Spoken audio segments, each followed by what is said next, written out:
All right, we're going live. I don't know, about 10 minutes early, just because I don't want to wait around.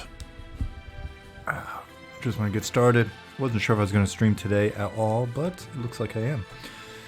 I just have to power through the allergy nonsense. Thanks for watching this on YouTube, if that's what's going on.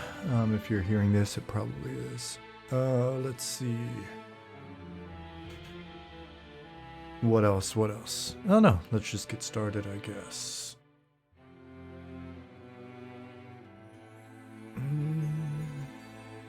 Man, I love that theme. Good job, Robert.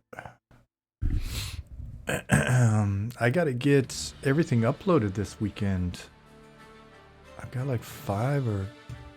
well, it wouldn't be an odd number, right? Got like 4, 6, 8 of these streams to get uploaded to YouTube. Looking good. Looking good here. With some of the with the way that some of the armor and things like that, it's coming together. It's hard to believe that this stuff is low poly. I mean, really starting to look sharp. Demon injected. Good morning. Demon. Alright, let's get in here. I'm gonna have to make a... you know what, I probably let me go check a couple things to see if they're working that Ollie's been working on, and then I'll make a new level 1 enchanter and check the quest so far.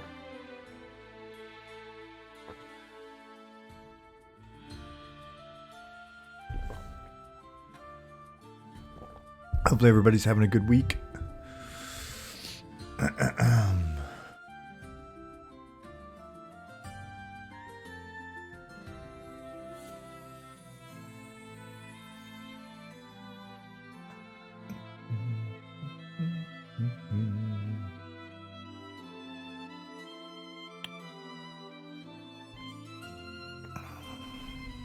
It's going to take a little bit of time to load up.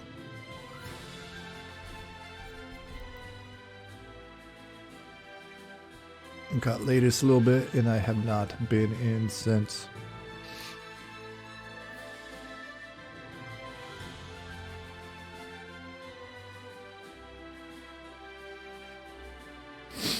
Ugh.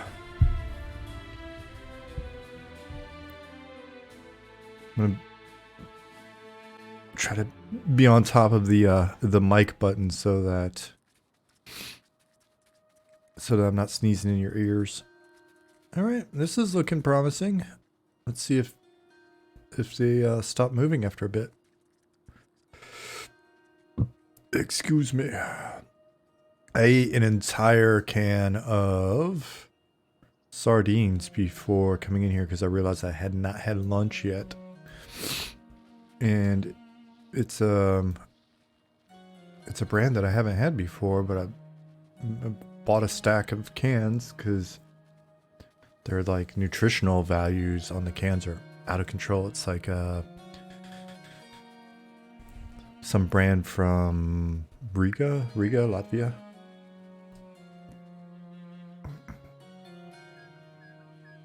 Hey, Fat Matt, what's going on?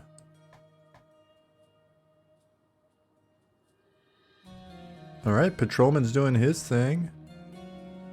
Everybody's still wandering. That's nice.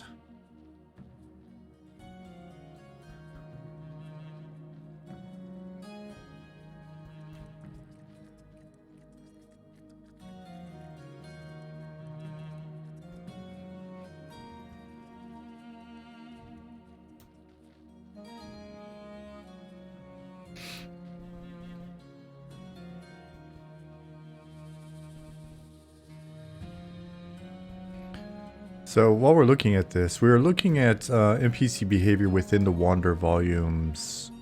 I don't know if I was doing that on stream on Tuesday, but if you notice that Jackal he hit a point and then turned. That snake hit a point and then turned. Let's see. This person, they're heading towards the edge of the volume, so I'm assuming, see, boom. Hit his go-to, because it's a random wander within the volume.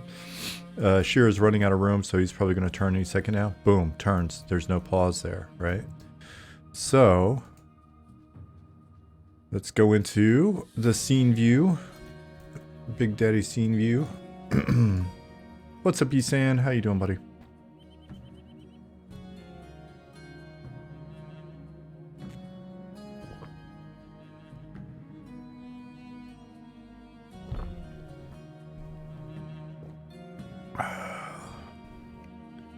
Esan, do you like veteran podcasts and shit? There's one guy that I watched. It's pretty outstanding. I don't know if you're aware of him. Oh, data's still loading, so it's not letting me do anything. Oh my gosh. Night Harbor is a lot of data. And we're just getting started.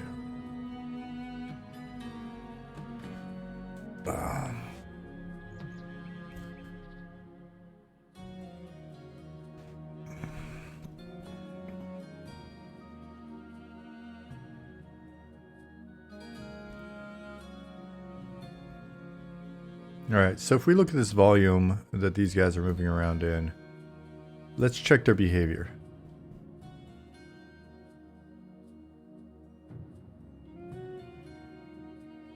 It's gonna be, oh come on, let me select you.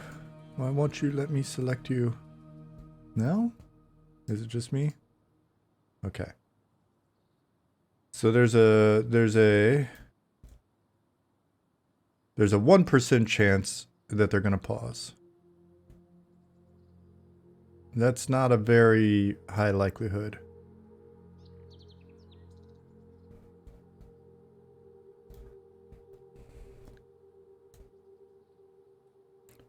So I'm just going to adjust this one.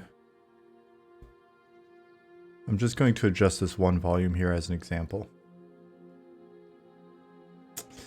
You said not that I dislike him, but just find that not associating too much with military helps you.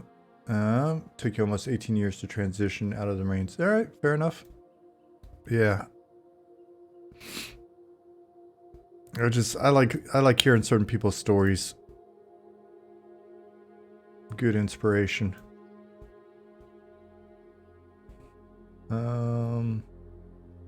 Inspires me to get shit done a lot of days. So there's a 1% chance they'll pause. Otherwise, they just move around, right? They just hit a point and then they go somewhere. Hit a point and go somewhere. So they're always moving. Moving. So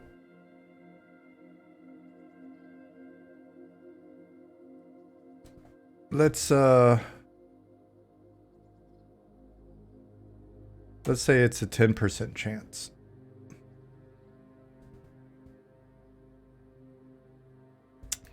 Did it remind you, however, your monthly Audible credit is in? Yeah, Audible is very handy. Though lately I've just been enjoying the silence a lot more when I'm doing stuff.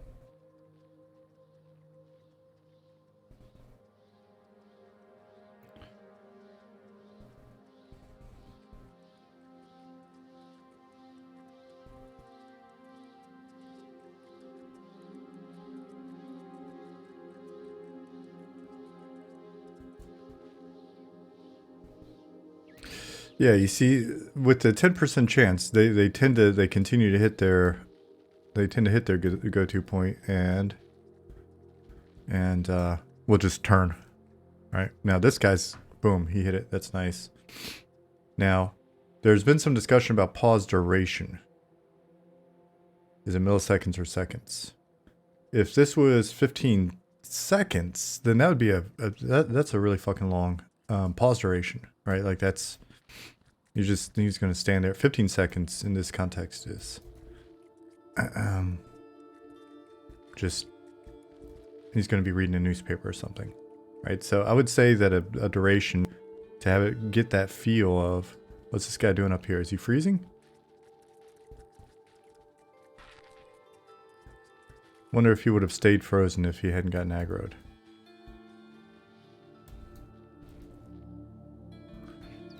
Like 15 seconds is it's a fairly long time for an NPC to stand idle for no reason. So I would say like 1 to 2 seconds would give it that moment of stop, contemplate, signal to the player that they're not moving, right? Or that they've stopped moving, and then go to the next sort of area, right? To make it just feel a little less busy. Whoop, and that jackal just disappeared. That's something.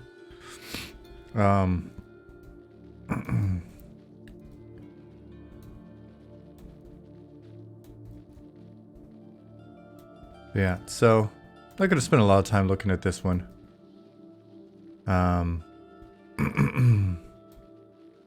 But I'll get with Nick and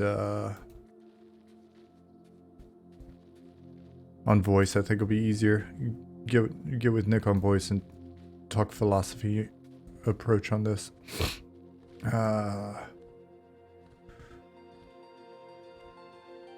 How am I feeling? I'm still, I'm kind of out of it.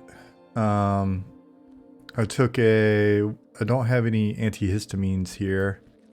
So last night before bed, because I just didn't want to deal with the sore throat and stuff all night and not sleep, I took like a half of a German, they've got something called Hogar, which it was originally created to be like a Benadryl, but now it's like a sleep pill. Because it just puts you on your ass. So I took half of that and wound up being able to sleep and not have the like sore throat and other stuff bother me. But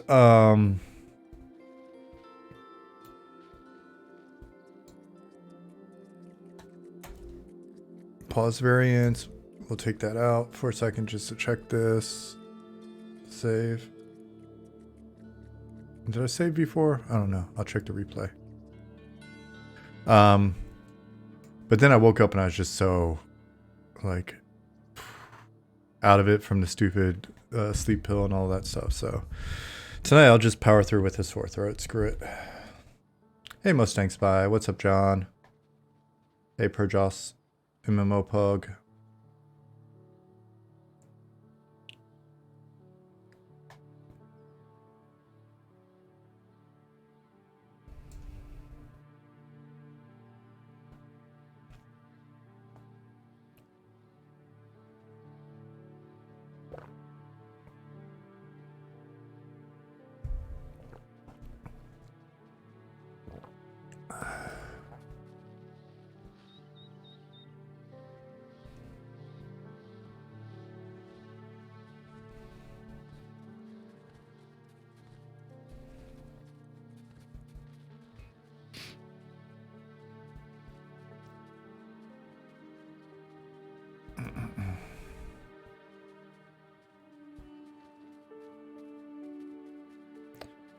Yeah, I'm curious if we can find something that actually pauses. At 10%, it's pretty low.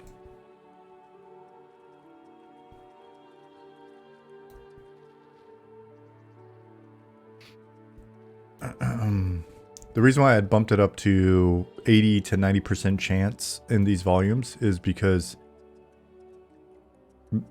rather than have the mob be constantly moving, the idea was every time it picks a new point, it's very likely it would stop for a second and thus not be so busy looking, right? Like that jack will just boop boop.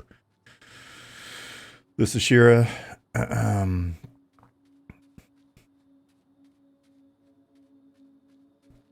boop, right? Just immediately turns around. It feels janky to me. So let's go ahead and take it back.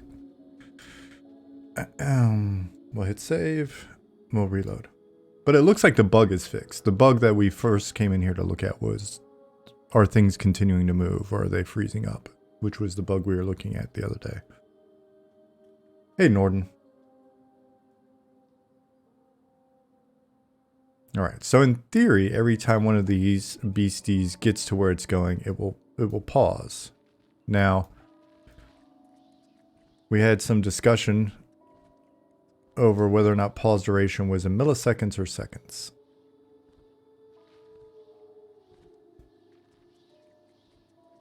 Can you do curving path or is it straight line? It's always straight line. Because it's just picking another random point within the volume and going there.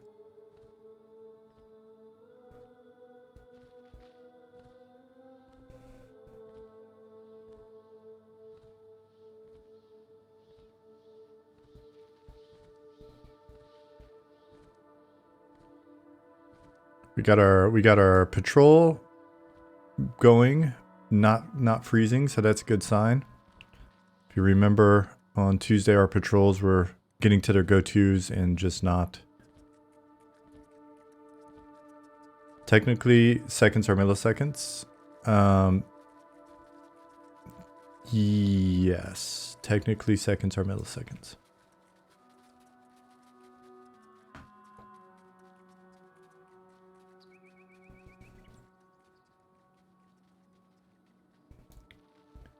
Now, when these guys are pausing, do they look like they're pausing for 15 seconds? That's the question I have. We can get a stopwatch just in case Mississippi's not cutting it.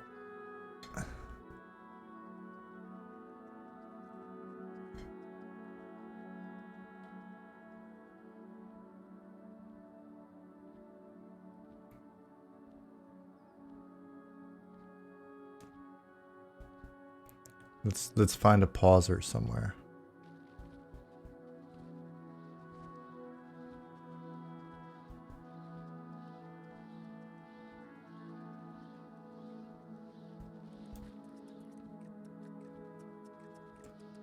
Your guess is 18 seconds.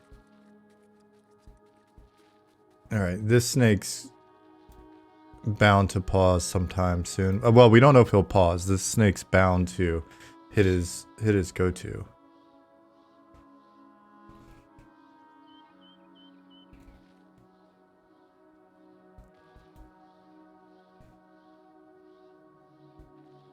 And he didn't pause.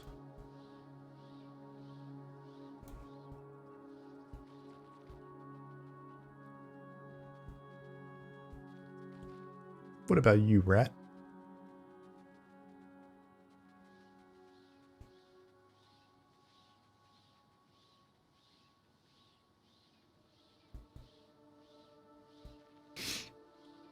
So it's interesting, even with a 90% chance of pausing. Not seeing a lot of pausing, are you? Snake didn't pause. Rat didn't pause. What about you, Jackal? You gonna pause? Nope. Nope. And so that's with the 15 seconds thing. Now, the question is, what the hell happened? Jackal 4 pause. Oh my gosh. What happened with the guy that did pause earlier? What's that about? So, all right. So we've got a 90% chance and we're seeing next to nothing pause. Now the question is, if this is in milliseconds, maybe they are pausing for 15 milliseconds. So let's try something different. Let's make this 1500 seconds.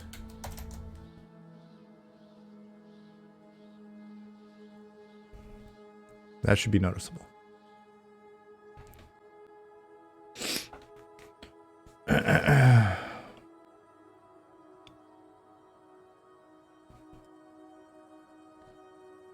All right. Also, I may be in the wrong volume now. Let me make sure I'm staying in this first volume up here.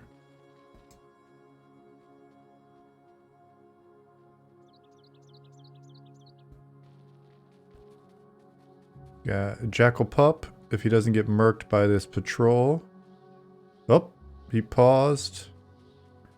Was that a 1/1000? 1.5 1000? Is that what just happened? Watch this guy. 90% chance. 1,000? Yeah. How about you, Sheer Scout?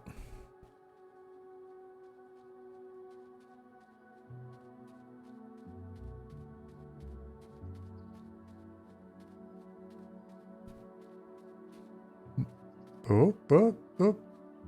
So let's make it a little bit more visible. 3,000 seconds or milliseconds. Probably milliseconds. Saved. Reload.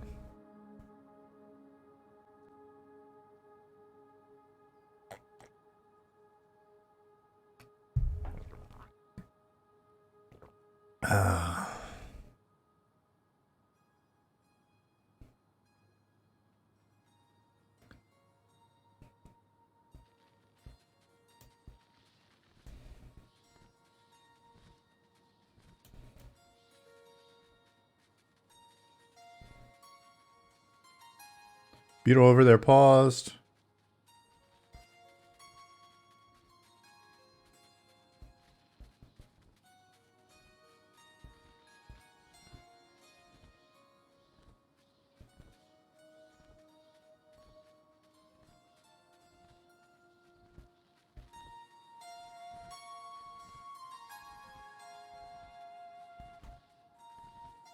Snake. And go. Yep.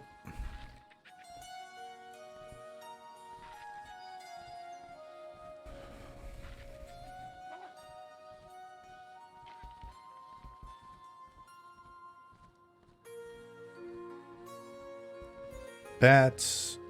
And go. Next bat. 1,000, 2 1,000, 3 1,000, go. Alright.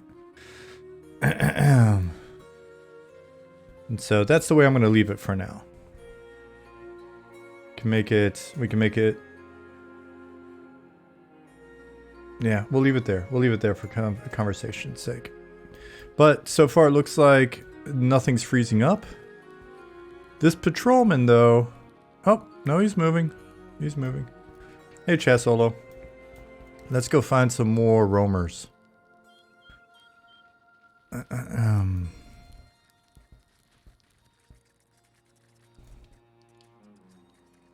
All of the East Hem Knights are gone. All those travelers. Let's follow one.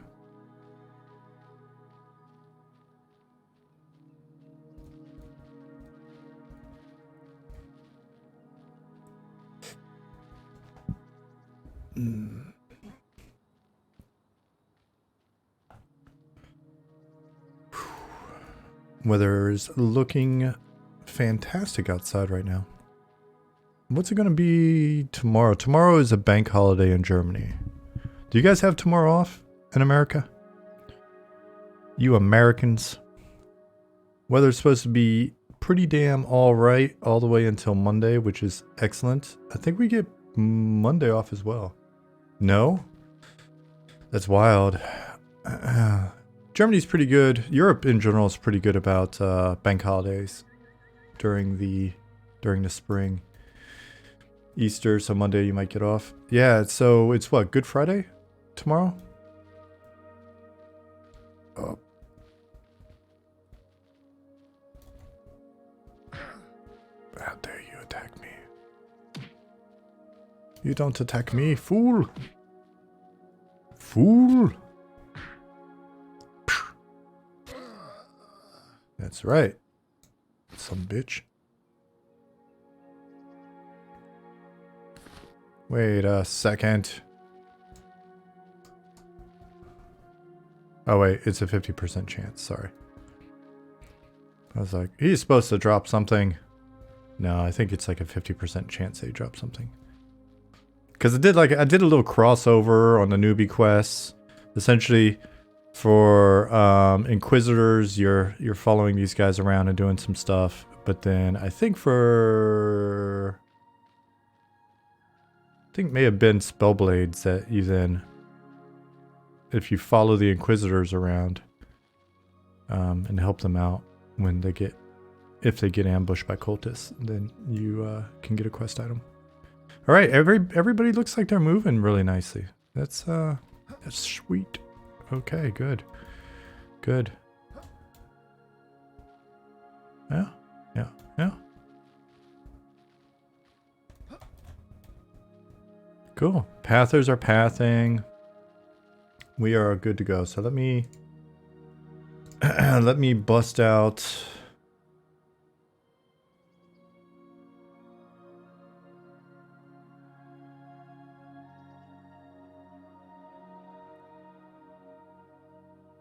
Let me find mob pausing.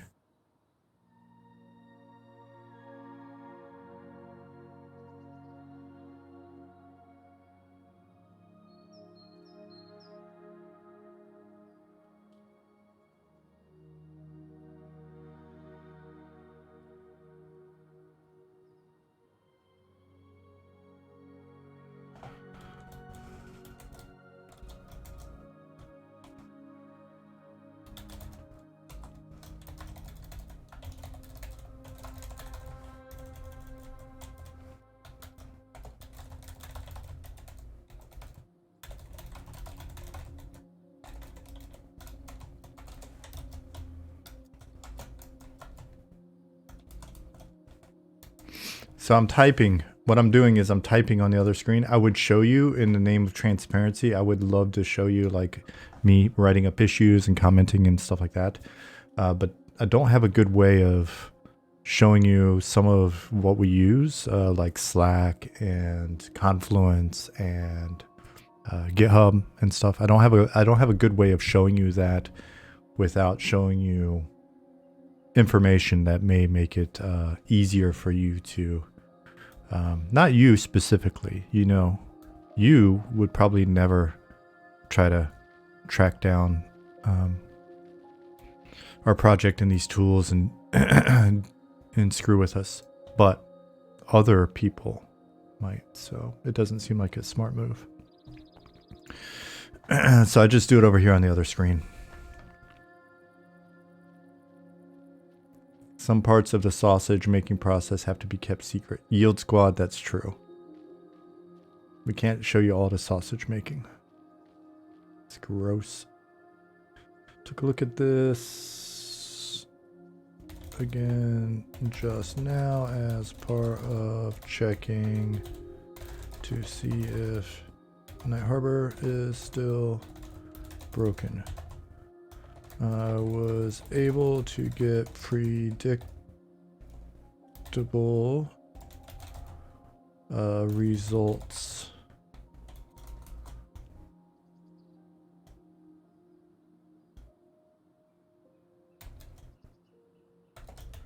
Nick,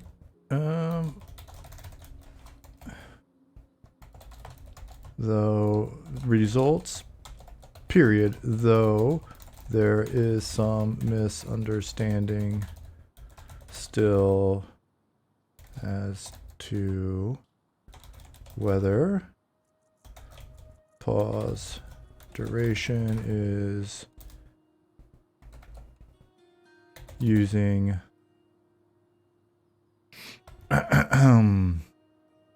seconds versus milliseconds for the time being. It looks to be MS. Nick, I think we should on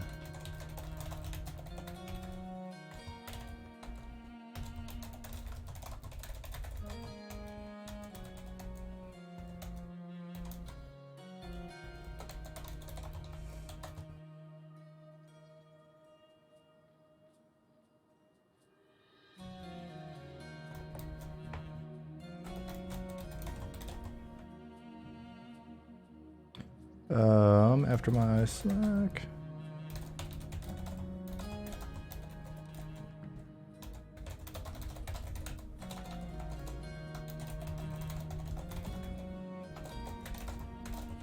We're aligned.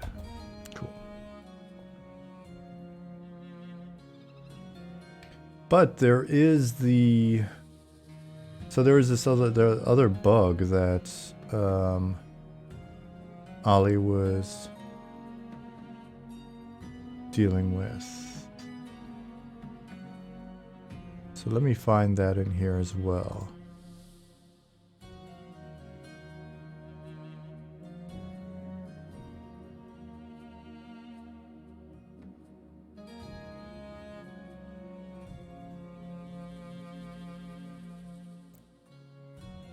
Continue.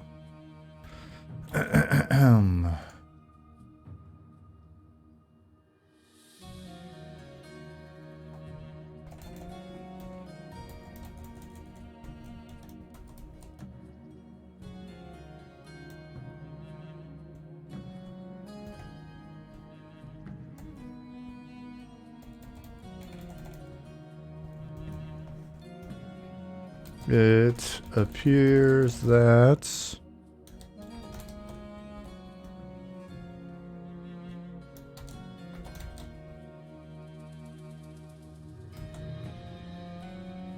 yeah, that one is fixed now. Cool. And now let me go to that one and close it out.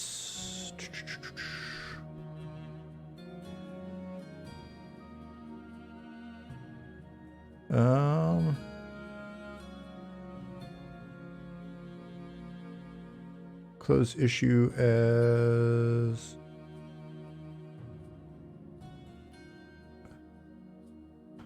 fixed. Cool. Cool, man.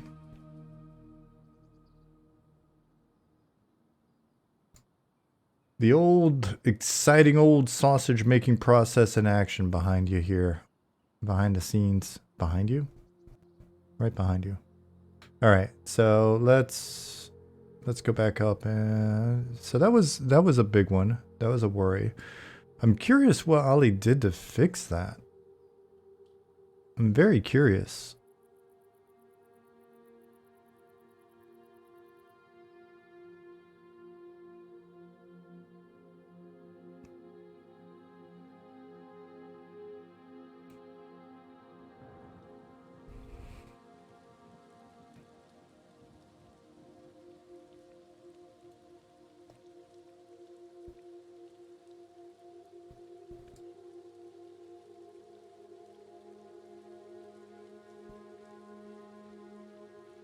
What else we got that's fixed, not regressed?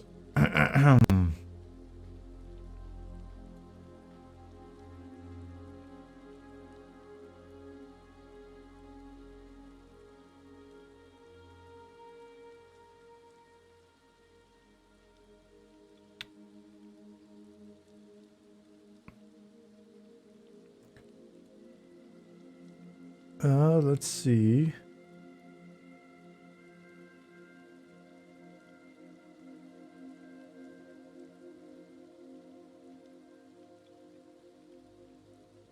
Got command/chat font size.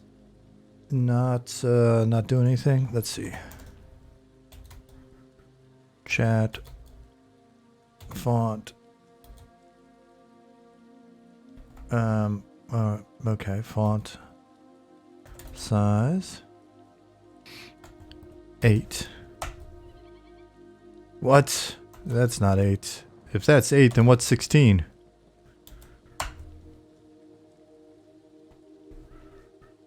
What the dickens?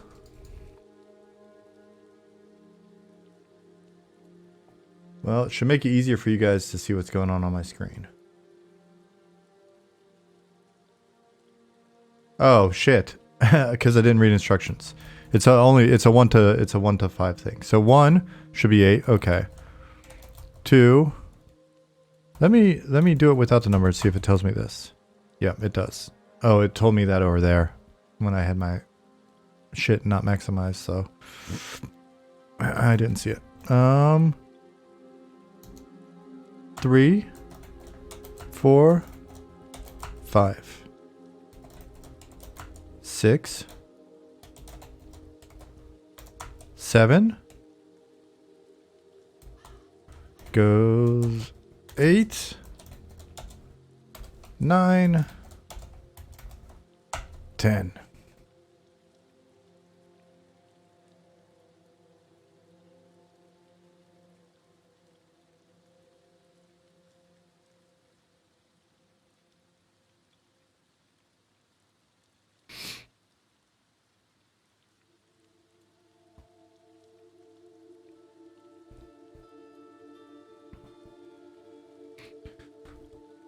When we were talking about this, Justin Beard, you still in here? Are you in here? Wait, yeah, he's in here. Okay, because you asked me how I was feeling.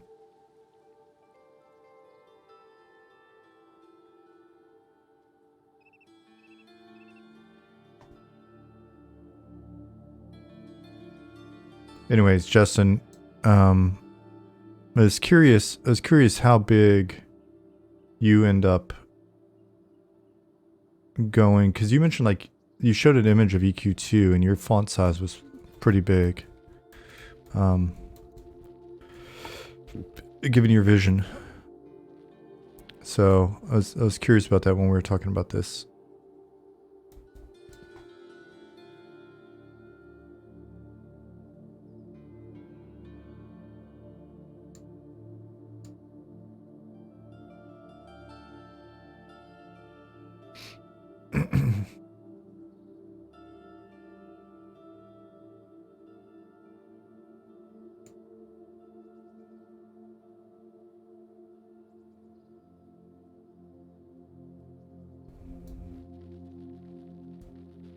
Oh well, if Justin comes back, we can always just make it big again.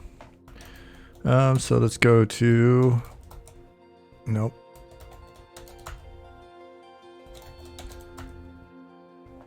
Seems fine to me. Am I doing any scaling of my UI anymore at this point?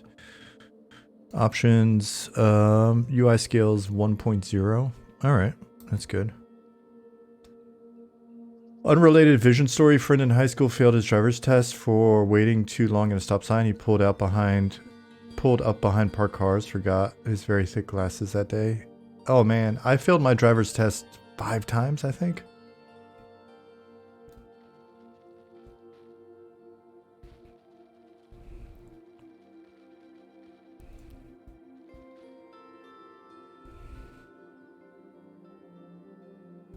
Or 4 times and got it on the 5th one. But that's funny, man. That you're clearly busted when you pull up behind parked cars and don't realize it.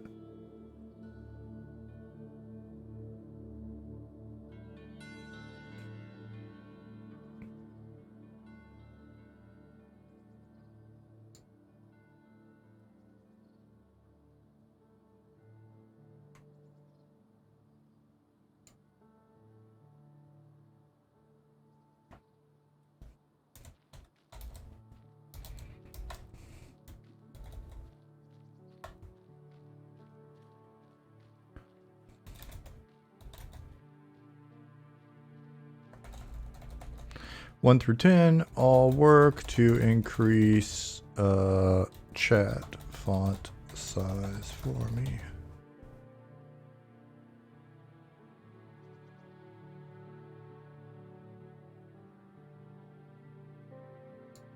I don't know. If any of these are closed inappropriately, Nick can reopen them. Let me see some. Fixed, not regressed. Oh, but it should only show me open issues, right? Yes.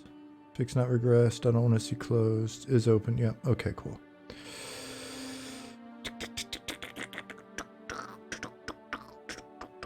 Mehmet Rice, good morning.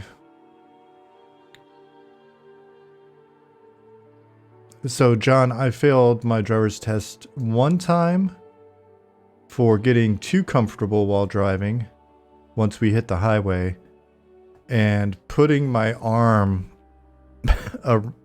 behind, basically around the seat of the lady that was giving me the test. So that was a failure. Speeding in a school zone was a failure. But I had somebody tailgating me. So was driving a different car for the third one, and during my 3-point turn,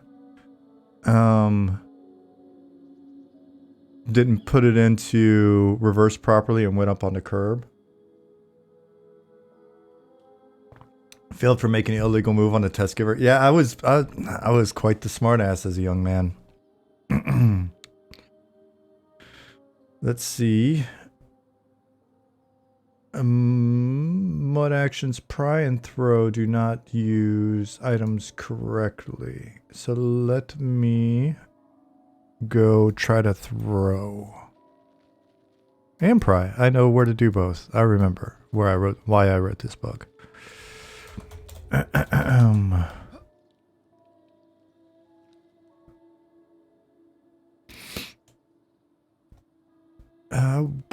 Boom.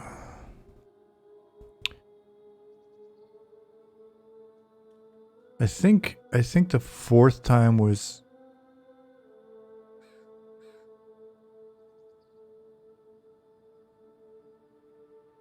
Why did I fail the fourth time?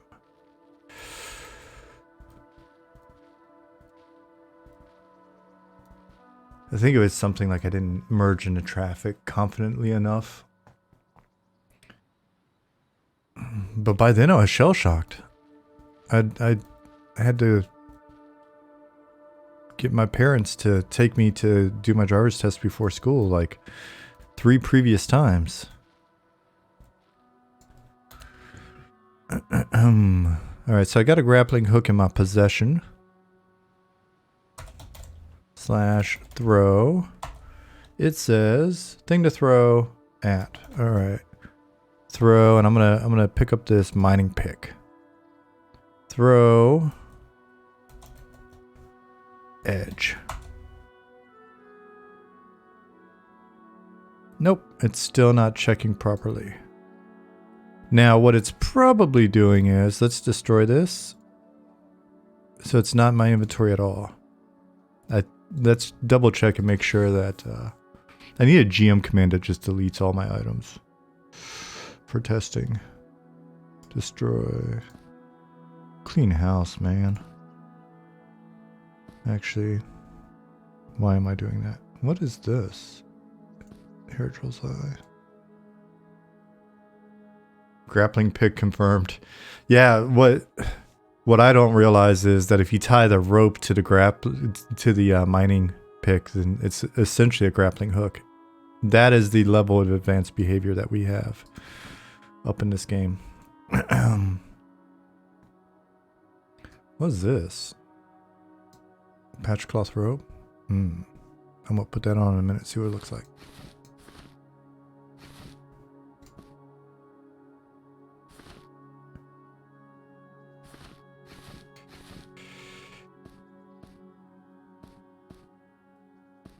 What's that?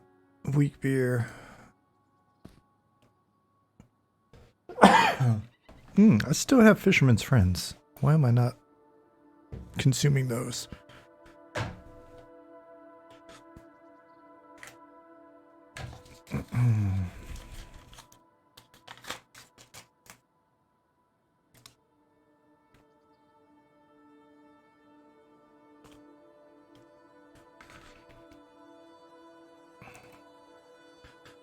I was thinking about changing my stream time again. How many of you would be available for the old later time? It was around lunchtime for you guys, right? Like if I was streaming at like 7 to 10 or something like that. My time. I don't know that it'd make too much of a difference. I mean, you think it was 2 to 5 p.m. Eastern? Let me look at Time Buddy really quick. Time Buddy.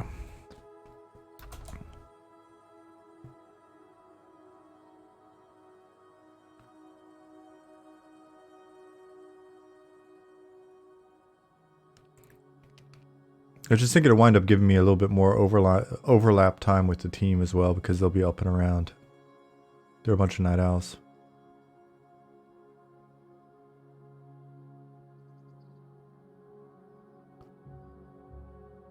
See you, San.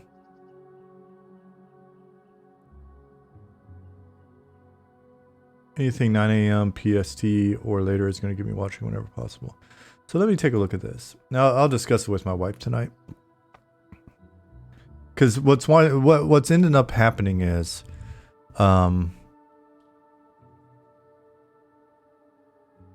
she gets home from work, we eat. Like as soon as I wrap up here, I go. I usually have a little bit of a break to walk the dog, and then start cooking.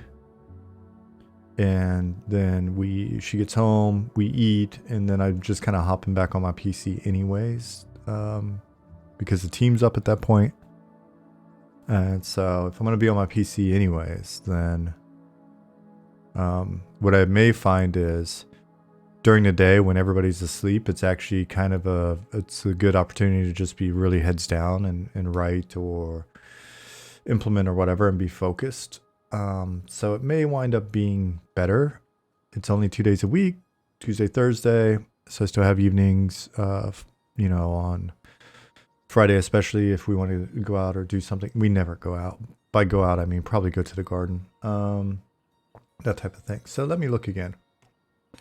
Bremen, 7 p.m. to like 10 p.m.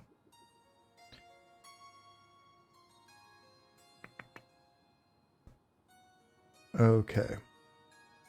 7 to 10. Hello, Ishiwatari. That will be 10 a.m. on the West Coast to 1 p.m. So leading into lunch for all you slackers.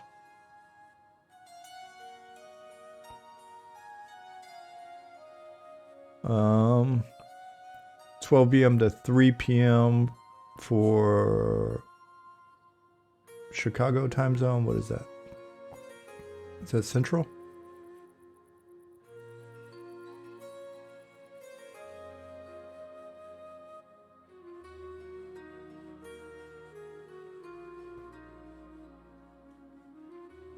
And then New York, it'll be 1 to 4 p.m. Oh wait, that's if I go 8 to 11. No, I was thinking about like 7 to 10, sorry. So 12 to 3 for New York, 11 to 2 for Chicago, 9 to noon for San Fran.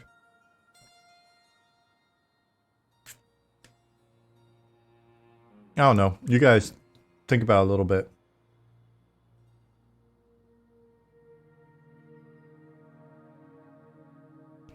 But I'll put this in my Discord so I don't forget the times.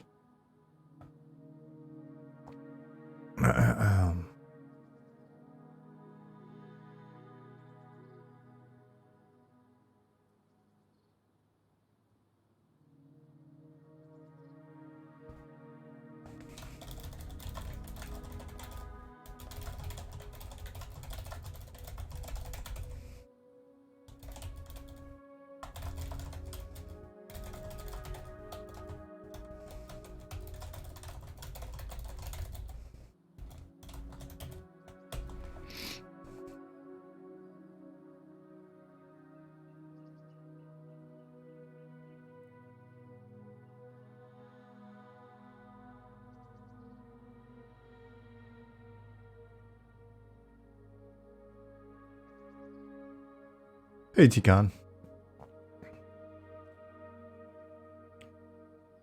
All right, so I don't have a grappling hook in my inventory, so let's try this again.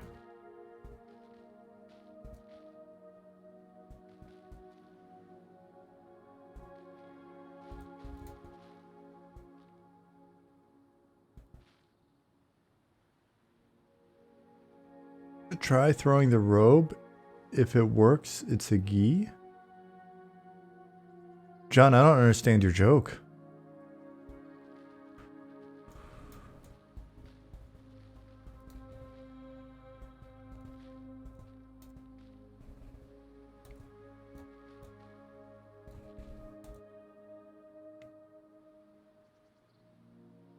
What's a gi for? Jujutsu?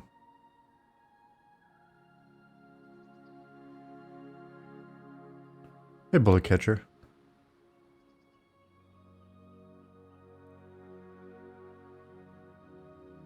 What do you do in jujutsu?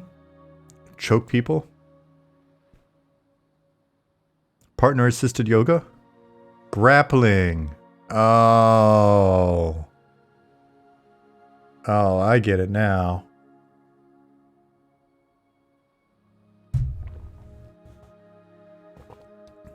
Sweet Lord. It does have layers.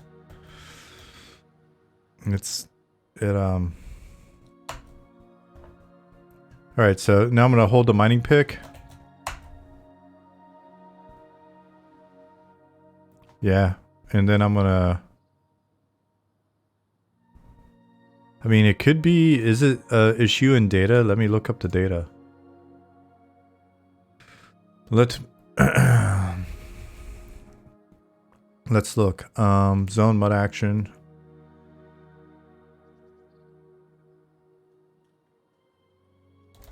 Grapple.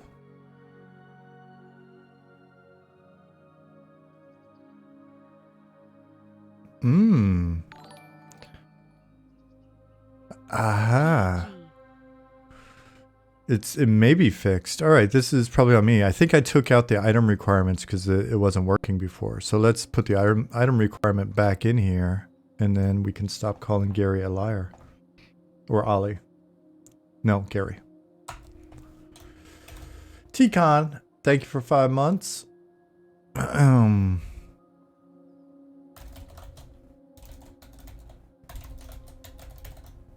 Alright, so...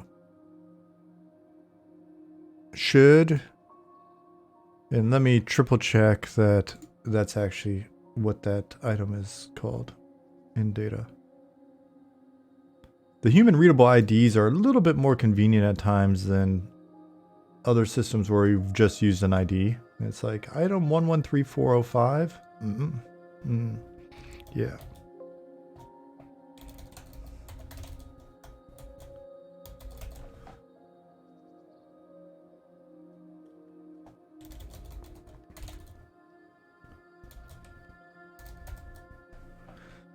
Grappling hook, is that you? It is you. Okay. So this should be the requirement.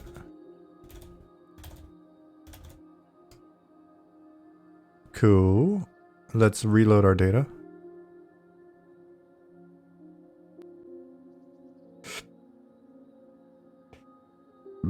Because I think since the action just requires you to hold a thing, if there's no item requirements associated with the action that requires you to hold an item, then as long as you're holding any item, it'll do the thing. But let's just confirm that now. Boom. Oh my goodness. I apologize.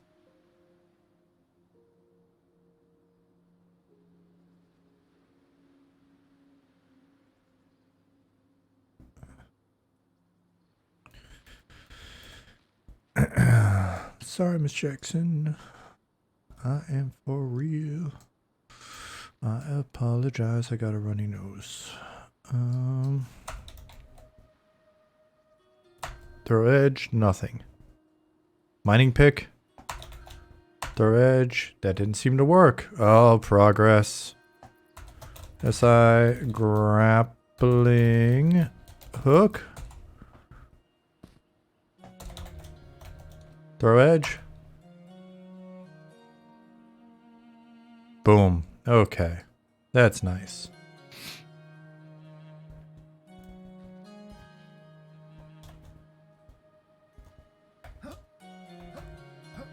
Okay. Look. Let's see a statue. Let's use this grappling hook. Pry. Well, that's actually with nothing. Pry.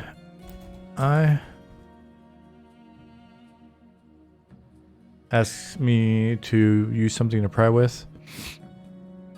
I'll just use grappling hook. Yeah. Pry eye.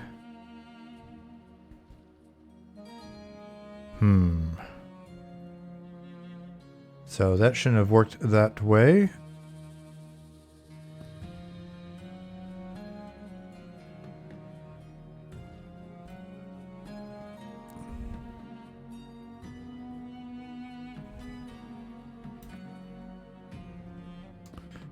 So I've got, what's this prying? I've got this seam ripper. It's probably considered prying. So let me destroy that.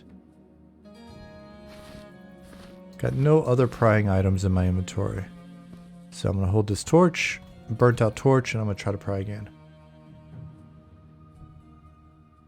I am Wibbly. Thank you for the follow. Introduce yourself to the room. How did you get here? Why are you here? Pry eye. Yep, so...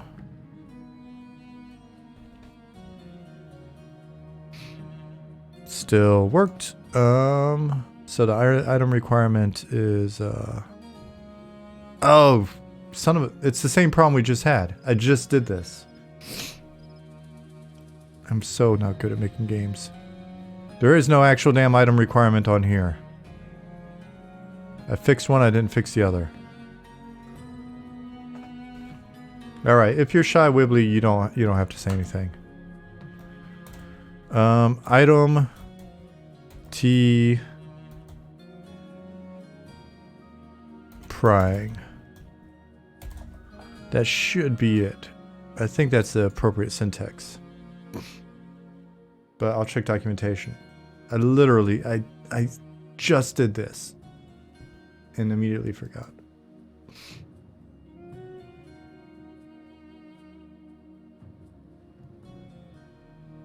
Everybody at home is like, this son of a bitch is just stupid. We are on to his game.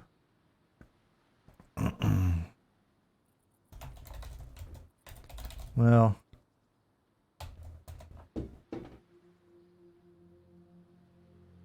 Hopefully I'm at least lovable.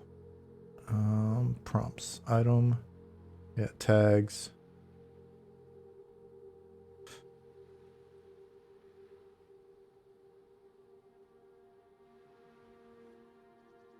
So let's see. Prying. Let's check the database. We're gonna search for prying. That should give us a whole bunch of stuff here. Cool. We'll make ourselves a trainee dagger. How about that? So let's see if this syntax is correct. We'll reload data for the zone.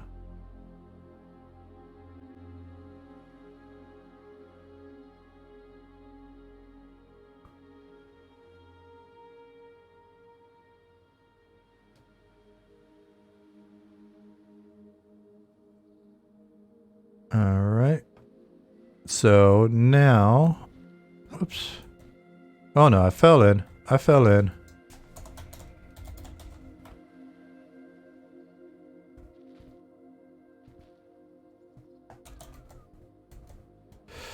Luna is doing some cleanup on the faction work, so as that's getting done, what I'll probably do is come back in and I think I've got to check and see if there's a bug written up for faction standing. Let me do that really quick as well. Actually, no, remind me to do that in 1 minute after I check this, because I'm going to distract myself and totally forget what I was doing here in the first place. All right, so pry eye. Hold a torch and pry eye. It won't budge. Beautiful. Okay. Delete this damn torch. Summon a new torch so I can see. Perfect. And it more ill 809. Good morning.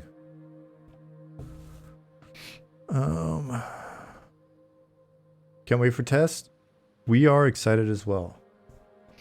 Ali is confident that he can handle the onslaught.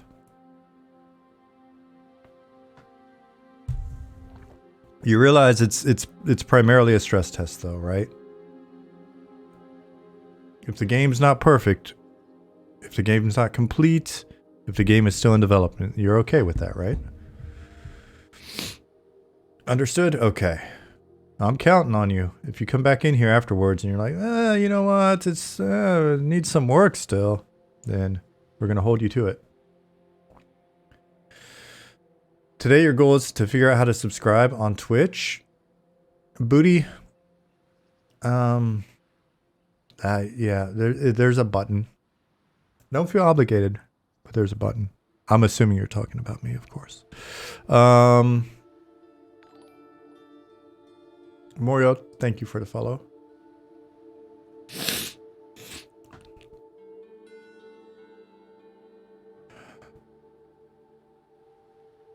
Perjoss said, I've participated in so many betas, alphas, and stress tests, so you know what's up. You know what's coming. You're an old hand at this.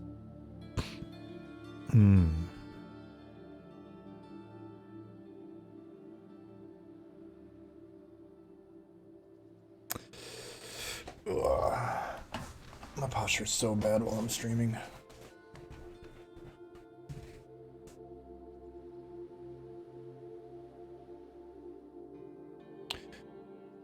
Ariana Moraine said an online stress test is still much better than an offline Lucklin launch. Lucklin was a bit of a mess. Man, I remember that like it was yesterday. Alright, so let's summon a dagger and see if I can pry this eyeball out now. Destroy.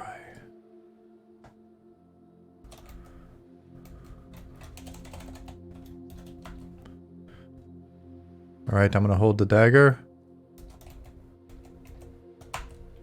Pry eye won't budge.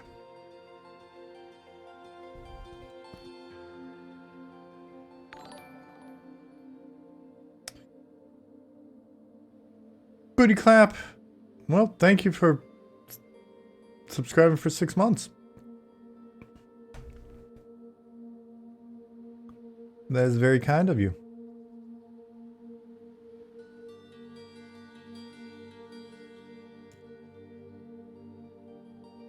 Very generous. Alright, so let's figure out why this isn't working. Let me try something really silly.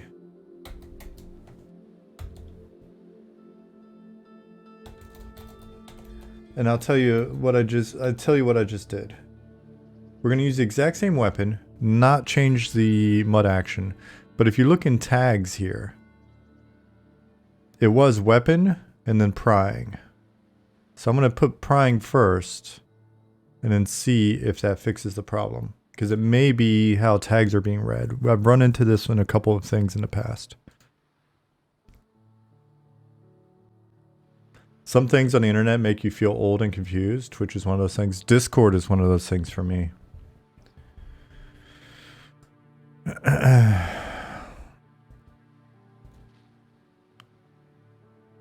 Every once in a while when I'm trying to do something on Discord, I feel really old. To channel Asmongold, I feel older than dog shit.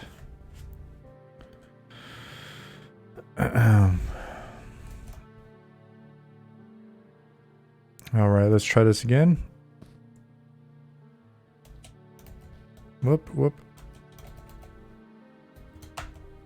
Pry eye won't budge. Did we actually reload? I'm going to reload one more time. Prying the eye is reminding me of AD&D's player handbook cover, Norden said. Completely coincidental. Was not picturing that at all. Not at all.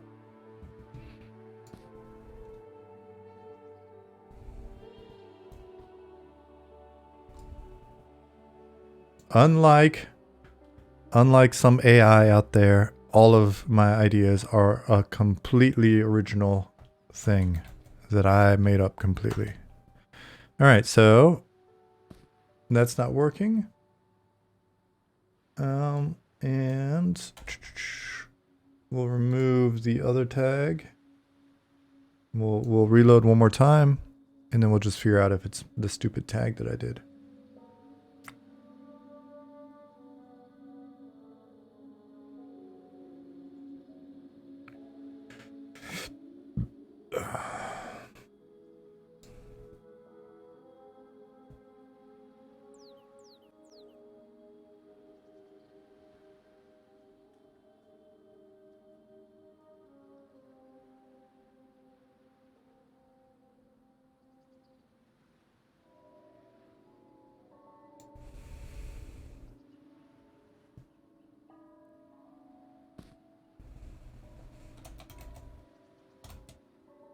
All right.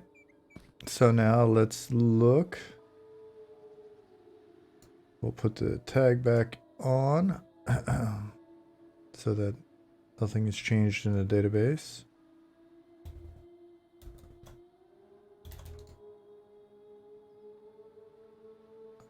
Am I holding the tag the right way around? Yeah, fortunately our system's constrained enough that it prevents me from making that mistake. So let's look in data and see what's going on.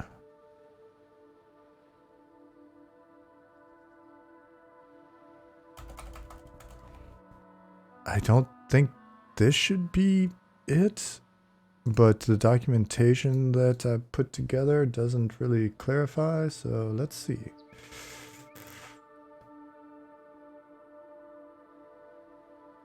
We'll try it this way, and then we'll also try it just with the tag and see what happens.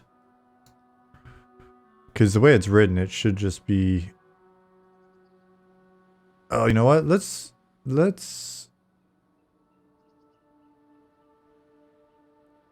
try just tag first, based on the way it's written.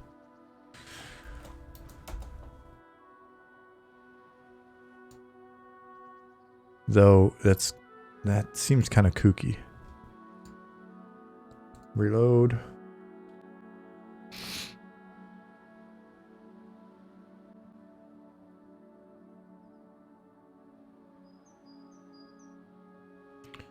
So we'll pry the eye. Need to be holding something. Hold a torch, pry the eye.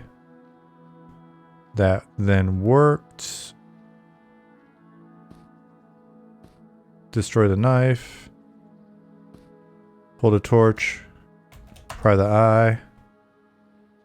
Still seemed to work. Because I don't think that... Yeah, so I don't think just having it be that tag is doing neither jack nor shit. So let's see.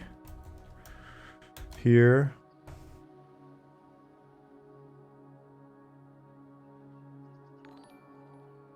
Kai37, thank you for the follow. 37, that's my lucky number. Item.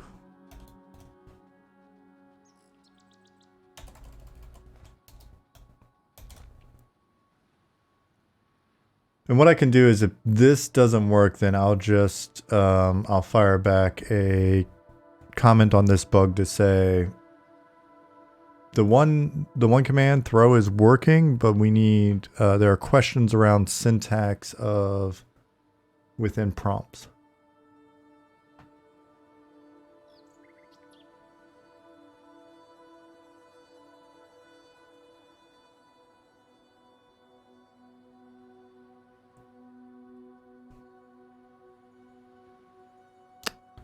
We'll do this.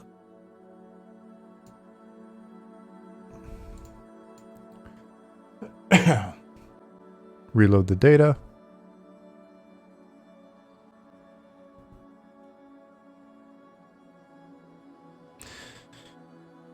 Kai, you're not the Kai I used to work with in Austin, are you?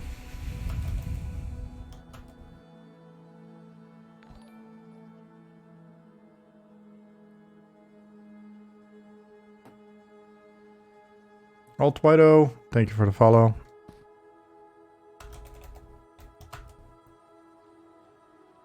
You've never seen me before today. Okay. Why are you here? Why are you here, not the Kai that I've worked with? Then again, I would ask the same question if you were actually the Kai that I worked with as well.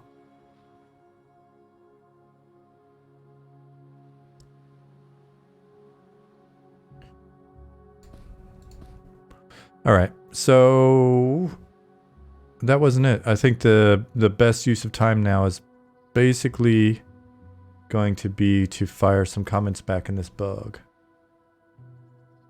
Is this going to be like those old King's Quest games by Sierra where we're going to struggle with getting the correct phrase? Oh yeah, absolutely, Aramisk.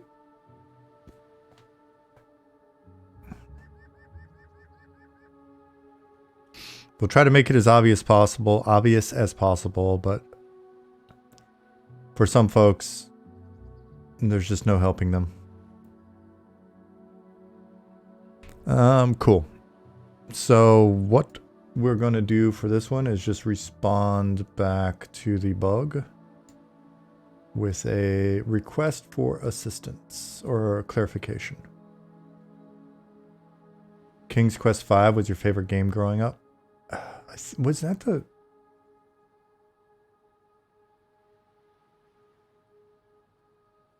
Well, my parents first got like a 386. I could have sworn I played it. Kai said, popped up in my recommended channels on Twitch. Thought I'd take a look. Well, welcome. Welcome. We are in the process of working on a new game. Monsters and Memories. That's what the channel is based on. Or category or whatever. Trollbar, thank you for the follow.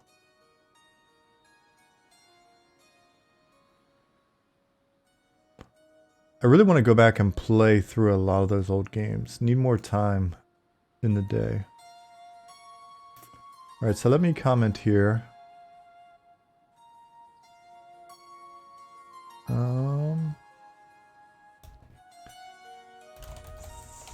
Throw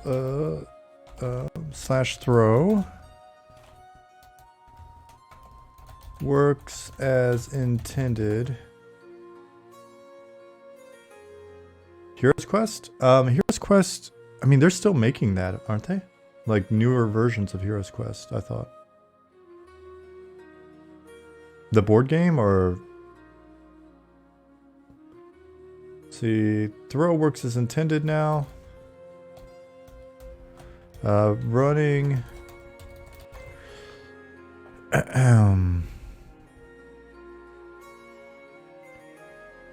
running into questions with slash pry as the syntax for using tags in mud actions is unclear now. Please assist on that front by looking in the code, and I can close this out. And what I'll do is I'll add two quick images.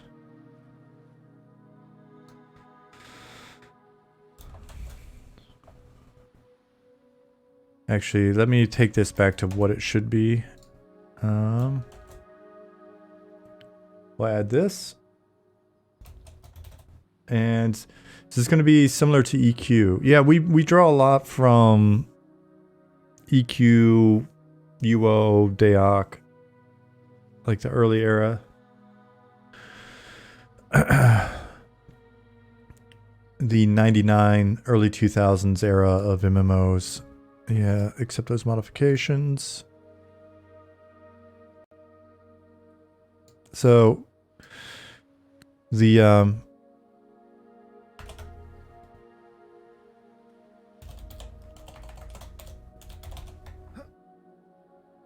there are a lot of changes that started happening right around then to improve quality of life and make MMOs a lot more accessible, that we believe led to kind of a branching in approach, which started to compromise like sense of place and autonomy for just a easier experience to get into. And so we're going back and re-exploring those decisions, and while we'll still look at some of the quality of life changes and grab what we feel is applicable, there's a lot of stuff that we just don't feel, or we feel kind of started to detract from the sense of autonomy and agency and place. So yeah.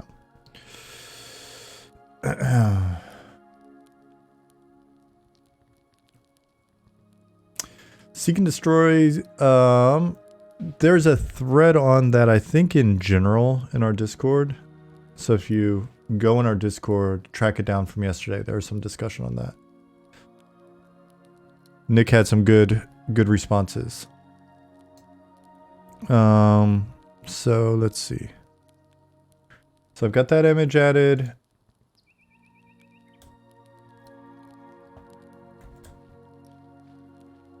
I'll grab this image.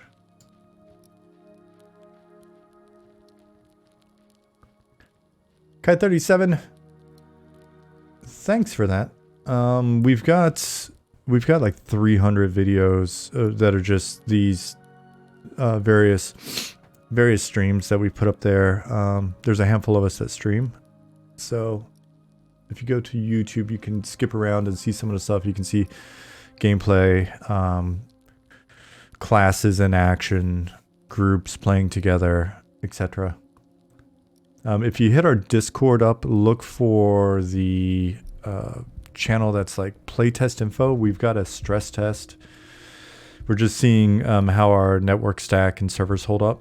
We're still early in development, but we wanted to go ahead and lock down any concerns there or figure some shit out as early as possible. So at the end of this month, we're going to have a stress test. I think we've got like roughly 900 people interested in popping in, so that'll be something. We'll see what happens there, but join the Discord and you can keep track of that. Would be cool to unroll that bedroll off the backpack and have it act as a flying carpet for GMCs to play around. That would be fun, Nicodemus. I've never even thought about it as a flying carpet. Alright, I'm going to finish updating this bug and then we'll go to the next one.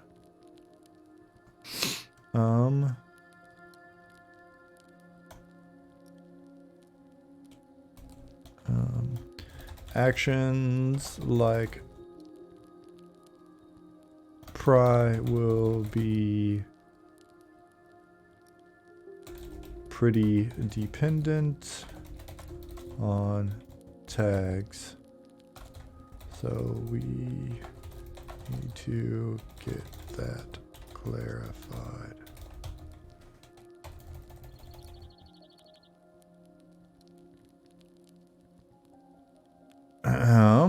Seek and Destroy said Nick does have a good take on how Eminem will approach things. Great to hear in regards to the Discord topic on TLP. Yep, I thought so as well. So I was skeptical when he was talking about like first to engage and stuff like that, but the explanation makes a lot of sense. So skepticism thrown away. Booty said uncovering quests and old EQs through talking to NPCs was one of the coolest things. Replaying on an old server now, though I'm totally baffled how people figured out some of these things. Yeah, but I also believe that is what led to the idea that people haven't discovered everything that is in the game, right? So 20 years later when I started streaming, people are coming in and going, have all of the quests been found in EverQuest? And I think that, you know, that's a pretty powerful recurring question, right? That concept that we didn't find everything that's in game. So that style of interaction is, you know, that's why we went with going back to essentially text-based interaction with NPCs. Even our systems like the point of interest system where you can ask guards where something's at and they can point you in the right direction. It's all text-based. The mud actions are just text-based interactions as well. So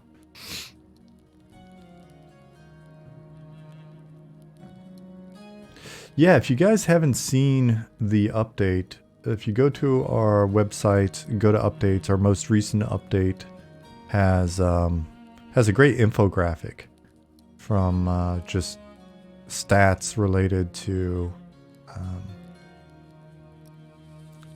the activities within friends and family. So actions like pry will be pretty dependent on tags, so we need to get that clarified.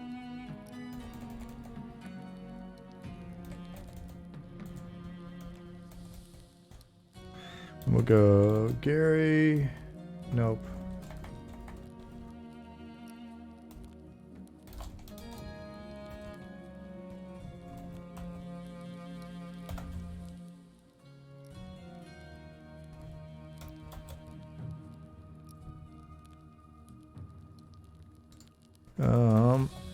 I'll update documentation accordingly.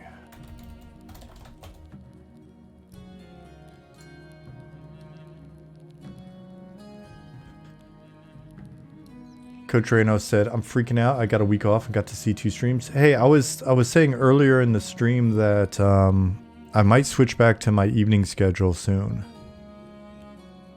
So, because I don't know that that doing it this early necessarily is buying me much at this point.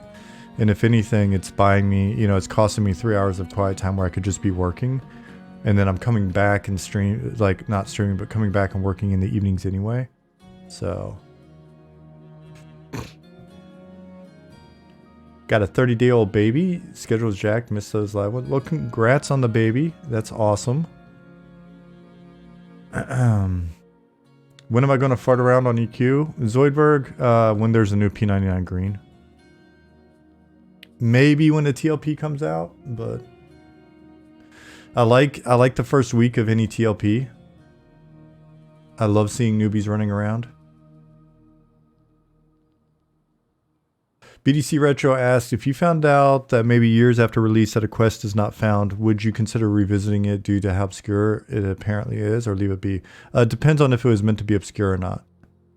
If it's an encounter that or if it's a quest that's started when you find the mysterious acolyte in a ravine sort of cul-de-sac on his own, when all 3 moons are full and it's midnight and no one's figured it out because they just weren't in that cul-de-sac during that moon cycle, then no. Because we probably set that up to be one of those things where, you know, how awesome is it if you're a casual player, but you're just an explorer, right? And you just you're hoping that one day as a casual player that's coming in but really likes to dig around and explore and find new things, you're the one that found it, right? And you didn't have to be a big part of a big guild, or you didn't have to, you know, camp something for 20 hours straight or any of that. Then I think that would be cool. Will you be allowed to stream the stress test? Yes, you will be. For better or worse, even if it's freaking chaos, you guys can stream. And then you'll be able to stream other public tests after that. What would the new time be? Eastern? You need to adjust your schedule. I posted it in my Discord. So my Discord is here. I just but let me look it up. My Discord. I think Eastern it'll wind up being like 12 p.m. to 4 p.m.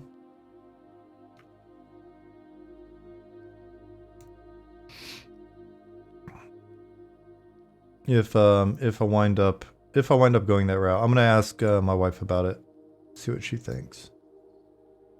But again, lately, as soon as I'm done dinner, I try to hop back on my computer anyway. So I think it'll just make the days more productive. Can't wait to stress this out. That's the point. Yep. As long as everybody keeps it in mind, like where we're at and why we're doing it and all of that stuff. So, you know, my only real concern, it's less about like, hey, do we run into tech challenges or whatever? It's more about, it's really just more, oh, I missed a joke, but I miss every joke, man. I'm too literal. I'm just way too literal. And apparently maybe I'm just dumb. I'm slowly starting to realize that. Streaming's been helping me acknowledge that. Been helping to dispel the Dunning-Kruger effect that has been my life. I'm like, what was I doing? I totally forget. It's not the allergy meds. It's really not. I'm like this all the time. I love that the timing of this test comes down to a wife. Women rule the world. No, it doesn't. Listen, Beyonce, calm down. The timing of the test has nothing. She's going to be in bed. You know how early I've got to get up for the stress test? Odds are we're going to be doing it some convenient time for you guys in the US. So Ollie and I, we're going to wind up being up at like 2 or 3 in the morning again. The friends and family stress test, I think I had to wake up at like 2:30.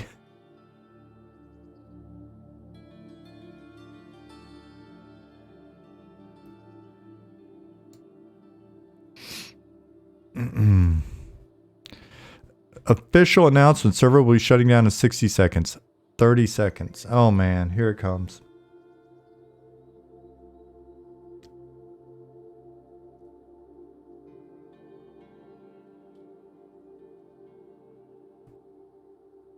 Do you have Discord or can we access it from the website? Do we have to Discord or what? Do we have to Discord? Download the game. No, there'll be a link to the website.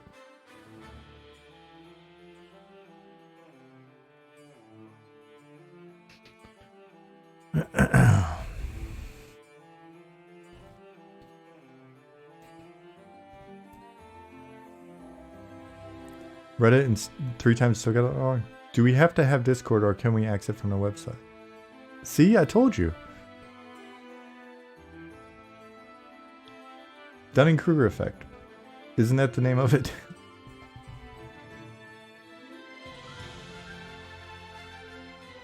I've never said I was smart.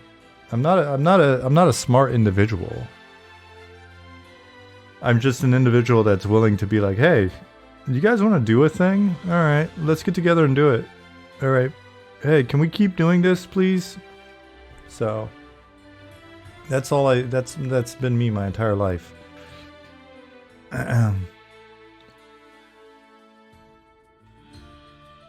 Is he asking, is the schedule you post on Twitch stream website or checking the information about the stress test is in Discord. So yeah, you've got to do that.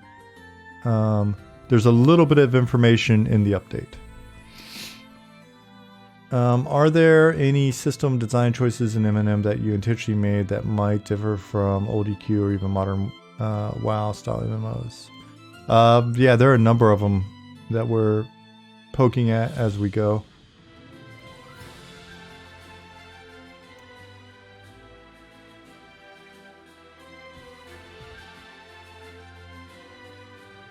Hey, organic cacao. Let me find something really quick.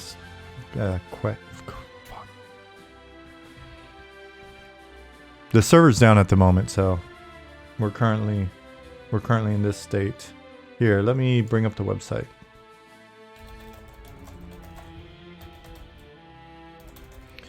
Love how the character select just has me as a background. It's because the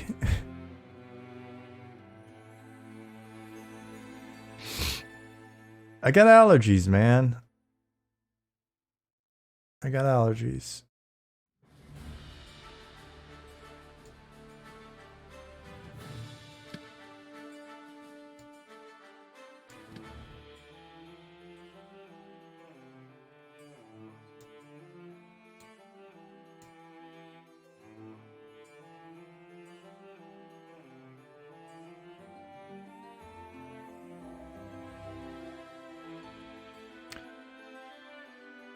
Call Jono said there's a line in one of the Matrix movies where they say the first Matrix had no hardships for people, but people rejected that. It's a good way to look at current MMOs. New MMOs hold your hand, and that gets old in a short time. There's no fulfillment. Yes.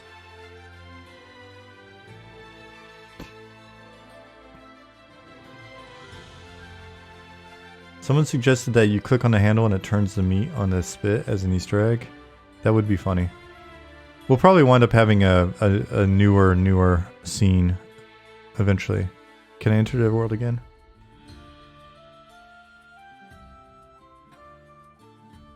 Yield Squad, I wasn't meaning to blow you off. It's one of those questions where I don't know really where to start, but I feel like if you watch the development as we go, we'll sort of organically run across a number of those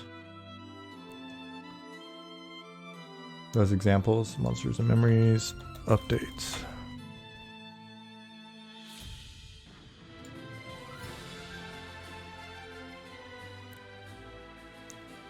Turn up, you're going too far.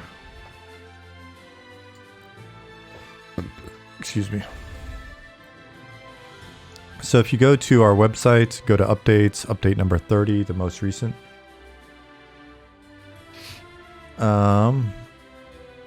Organic is trademark. I owe you money. We'll sick our lawyers on you. Any word on stress test? The Big Brew. Look at your screen right now. Squint, because it's small. It's tiny.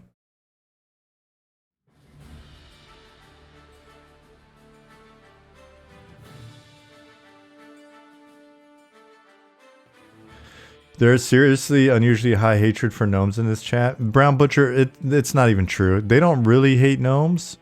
They've got a secret gnome fetish and they're just projecting. They're trying to throw us off the scent of their stinky little gnome fetish.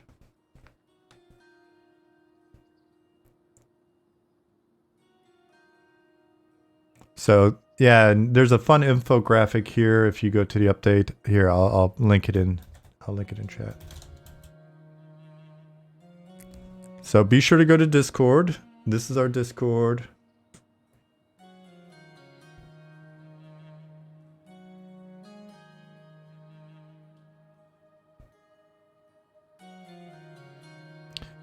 Almost 36,000 bone chips handed in during Friends of Family. It's a lot of bone chips.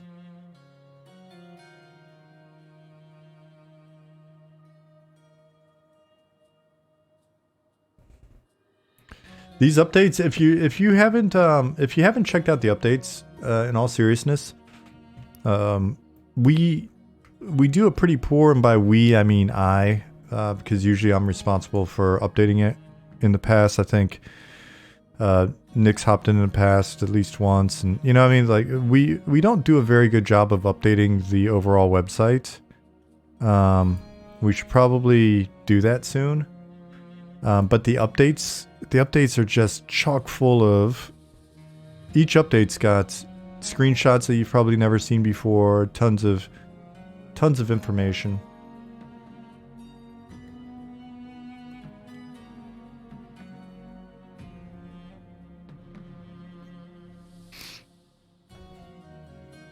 Classic website design, yeah.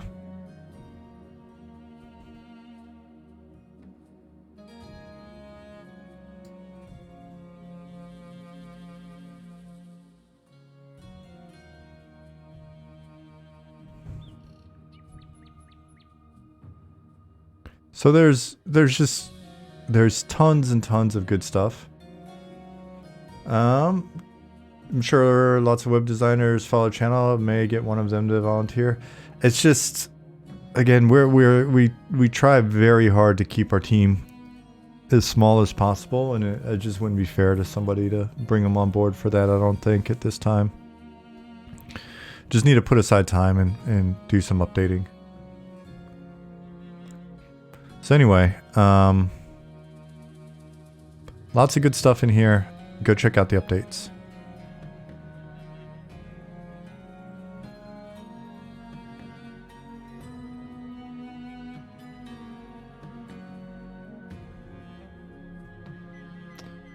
Let's go back and see if there are other bugs that we can check into.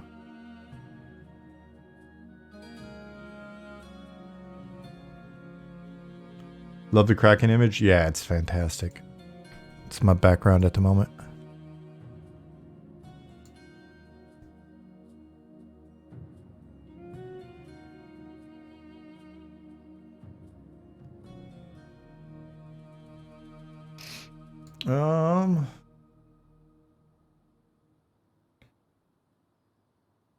Unit frame cast bar should show the ability name of the ability currently being casted. Is that for self or group only?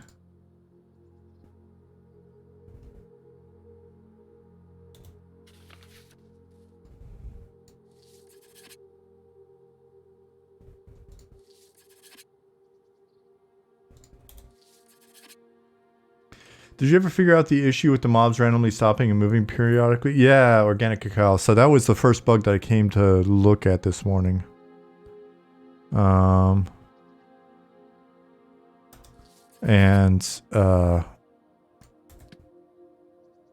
It looks like it's fixed.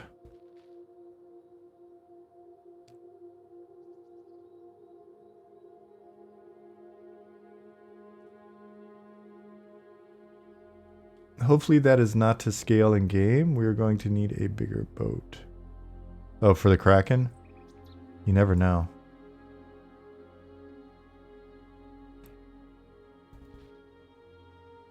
Maybe we'll have them swallow you and you gotta fight your way out. I did that with an encounter in Pop.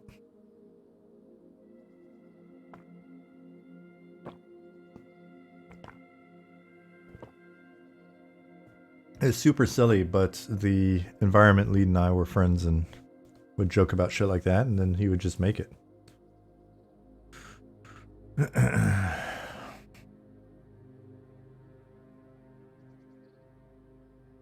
Turnip said, this whole process has been worth the ride, even if nothing comes of it down the road. It's been a pleasure of being here for it. Thank you, Turnip.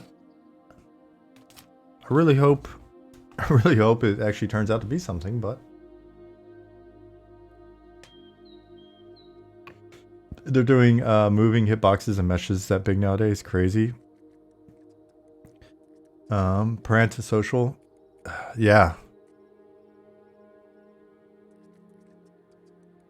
I mean, I guess we could do it.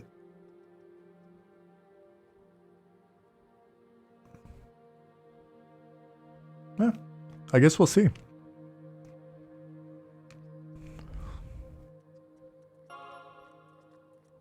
Wow, that was quick. That was a weird... Damn, that's instant. What about this?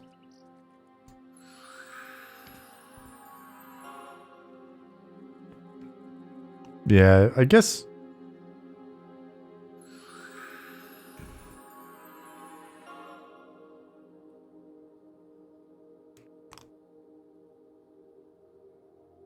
Unit frame cast bar. I think I'm misunderstanding it. Because I don't think he means your cast bar. I think he means somebody else's cast bar. So I may be mistaken there. Oh well. I can ask later and then close that out. Still seems pretty rough performance-wise though, even in AAA. Can I just call you antisocial? Antisocial, I think there are probably ways to fake it for the style of gameplay that we have that are not so expensive.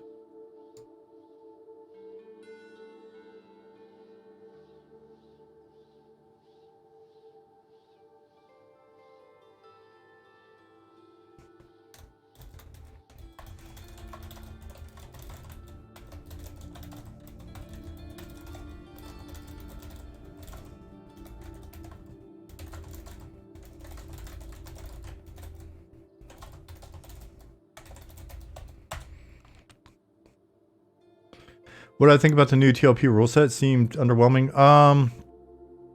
I'm biased because for me the optimal rule set that they could have provided is essentially ultra slow TLP. If they provided ultra slow TLP,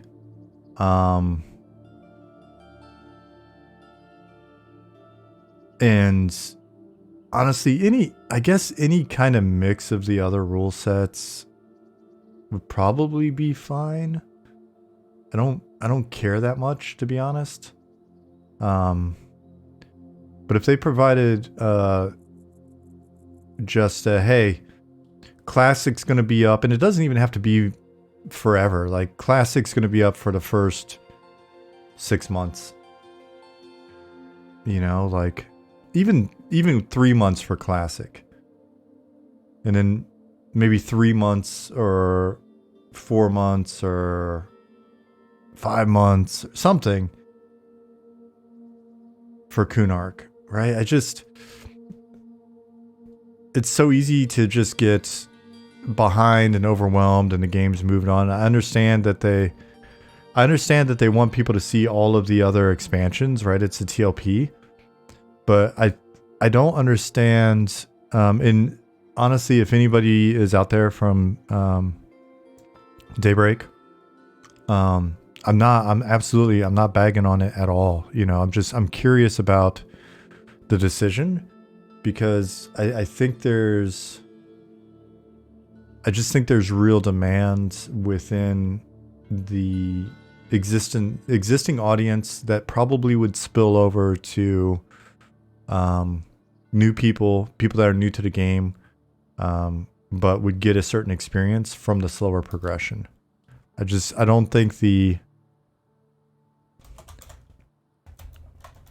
don't know that the faster progression necessarily does them many favors, and I'd be very curious to see the fall off rate for TLPs, like what their data is showing them.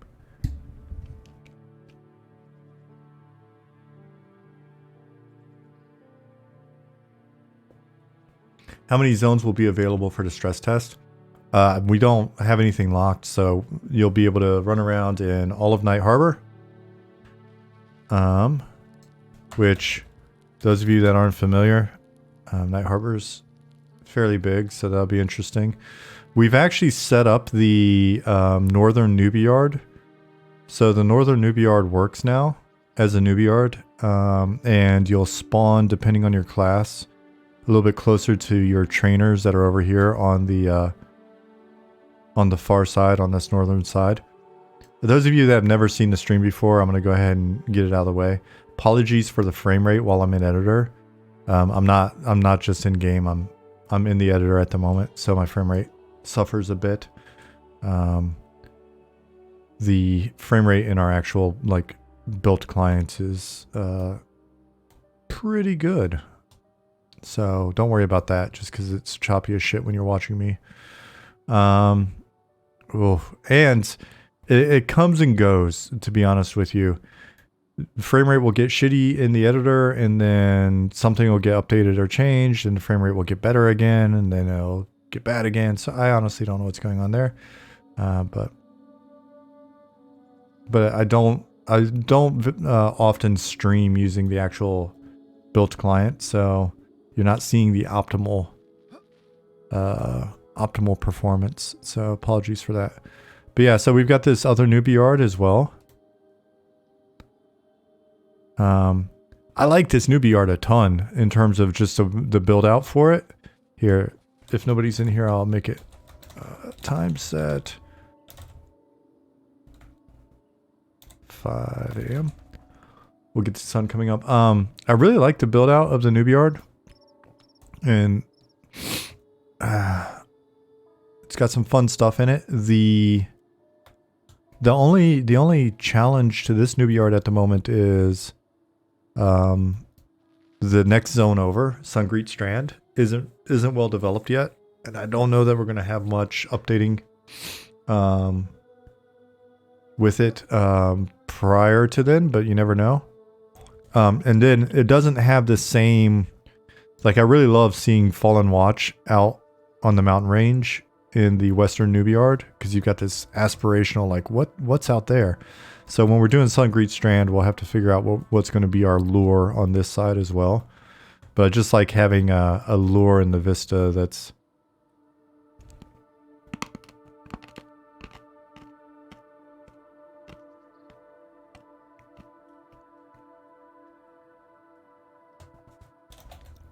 "5 a.m. is not late enough." Here we go.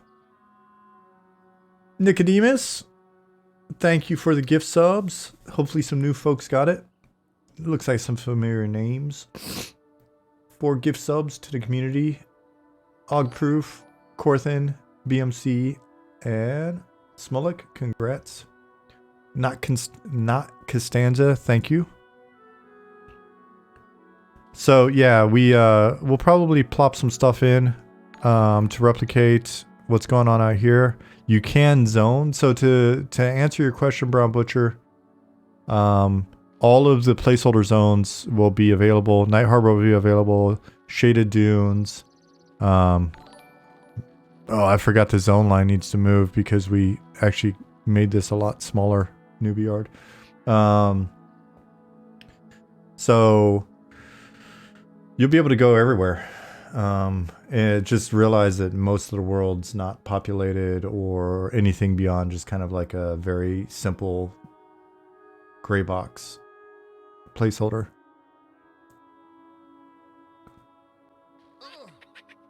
Damn.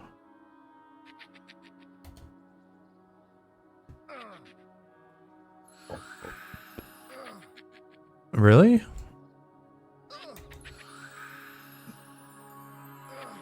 I guess that's what happens when I don't improve my, improve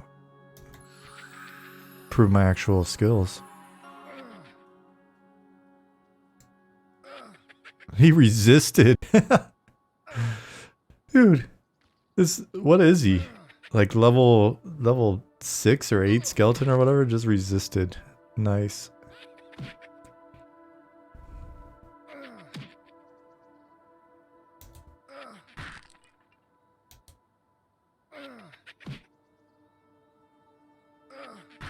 Got a badass over here.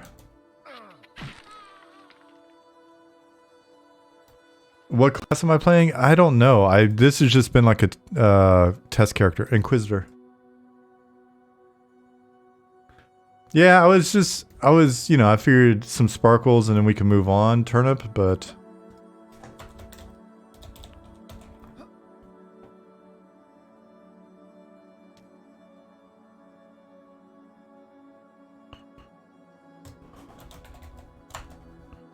Yeah, so there's not a lot out here, but you can come out here. What I might see about doing before the playtest is probably put a couple of big wander boxes in these placeholder zones with just, you know, max level, huge aggro radius NPCs that'll just eat you if you go too far out.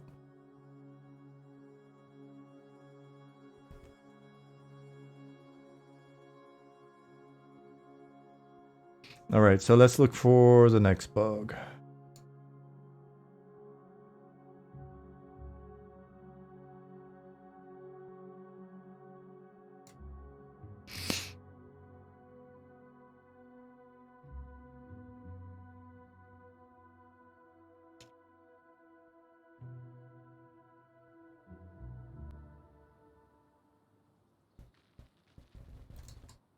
And we'll have to fix the zone line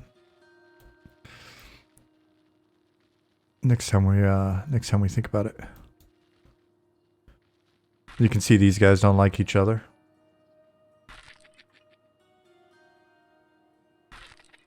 Pranty Socials, thank you for the follow.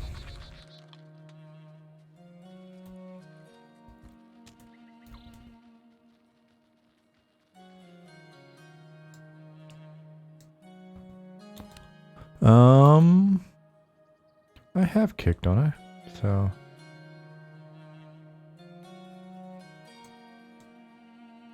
Hey, Gulo Gulo. Does the server emulate those NPC versus NPC battles even when nobody is in the zone? I believe not. I believe if there's nobody in the sphere of influence, then nothing's going on. What about the underground zone with glowing mushrooms and beetles? Deep dunes? Yep, that'll be accessible as well. We may even clean up the zone line before that. Make it a little bit easier to find and get out of. Hey, Jezebeli.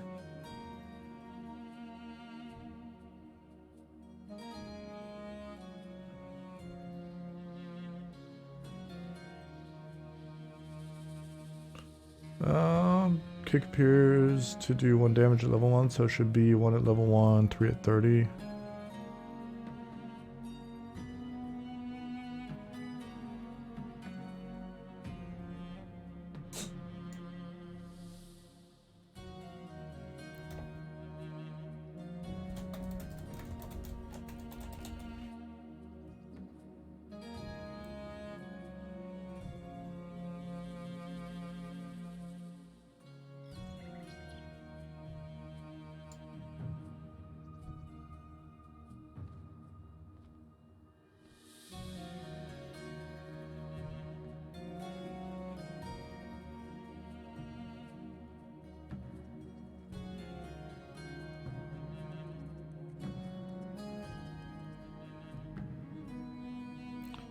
Local say is fixed?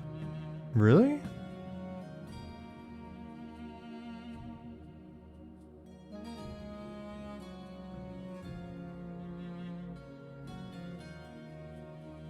Oh wow. Oh shit, this is awesome. John Gamble. For the big W. Alright, let's check this out really quick. What is it called though, John? How does it work?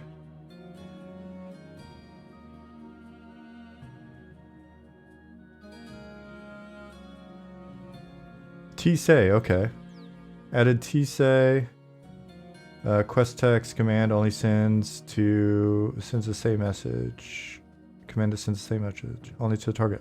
Wonderful. You just hope the servers will be ready. Have a feeling that the game is absolutely going to pop off at release in ways you don't expect. I just hope the servers will be ready. That's very kind of you to say. Bentali said, morning all. Hope your coffee is fresh and everyone's excited to head into the weekend. Oh, that's true. The weekend's coming up, huh? We finally have some decent weather here. Jackal is adorable. Be sure to let Zukin and Goblin know.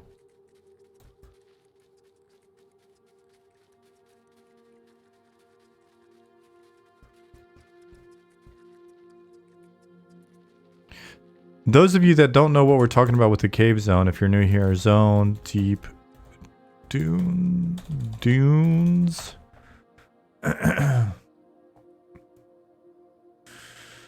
Well, we're excited to see how the stress test goes. If everything doesn't like catch on fire and go crazy and it's just unrecoverable chaos or whatever, then that'll be a wonderful sign for us on the tech side. And really then it's going to be a lot of what we're going to be doing from that point forward if everything goes well. And even if stuff breaks, if we learn from it and use that to prepare, then that's wonderful. But if everything goes well, then really it's going to come down to getting some remaining core functionality features in and doing a lot of content creation. So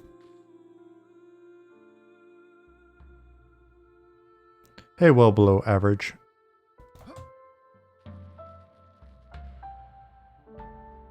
So this was just an example of an underground zone that we made a while back. And the idea is that there'll be just like above ground, you'll be able to move around the world underground as well.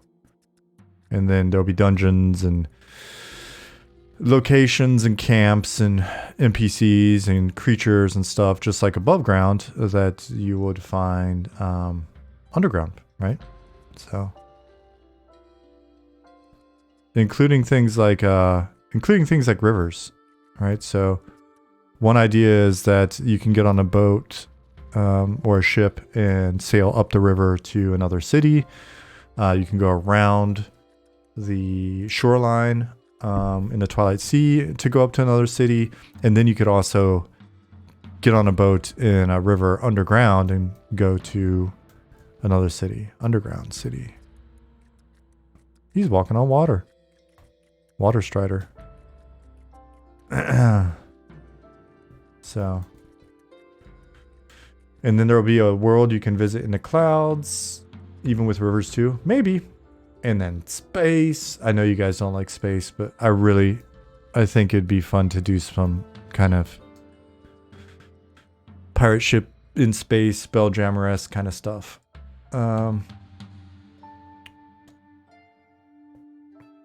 Okay, maybe I was wrong. Maybe you guys do like space. What do I know?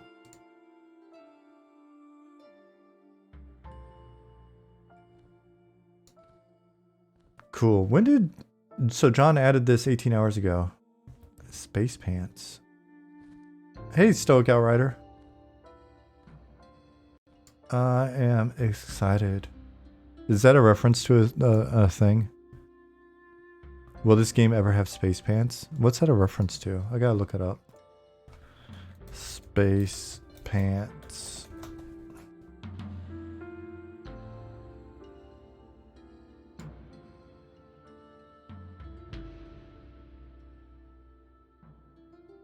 Oh, I get it now. I remember this.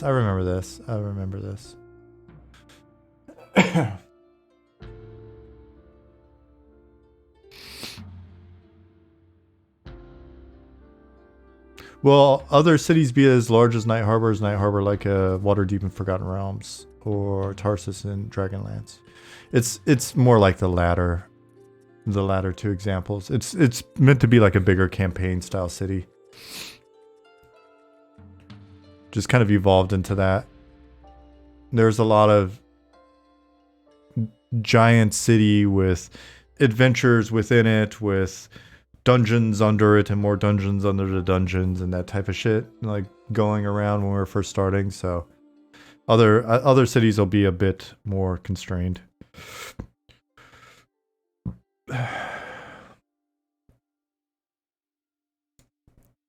And unless we just stumble into like, you know, a ton of Zuckerbucks or Bezos bills or something like that out of the blue and decide that we have the content creation capability to go hog wild with everything.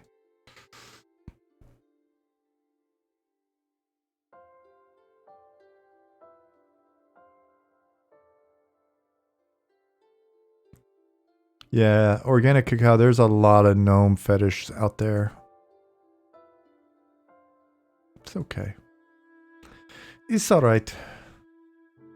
I don't think anybody on the team is up and around. Because I need someone to need someone in here to test this with. You have to pitch yourself as a revolutionary platform, otherwise they'll just say we're not looking at any looking at a content play right now. Well, I'm not even real. I'm AI. I'm essentially Max Headroom. So how about that?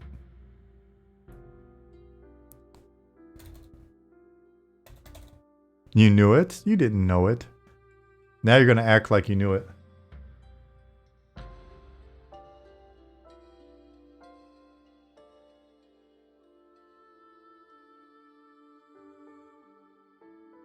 I aged myself with the Max Headroom. If that's the only thing that aged me, well, bless your soul.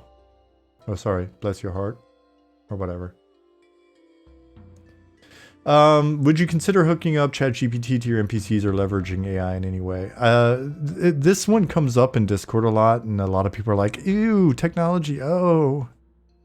I think it's inevitable that developers in soon will be leveraging ChatGPT or similar to assist basically as a tool.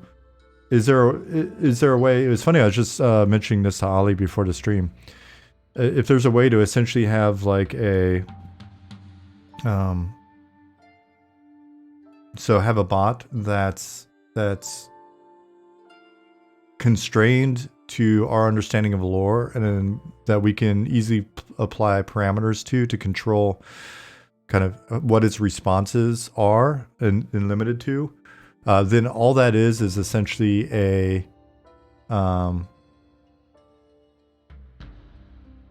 yeah, so all that is an expansion on a system that we've talked about basically making more complex anyway.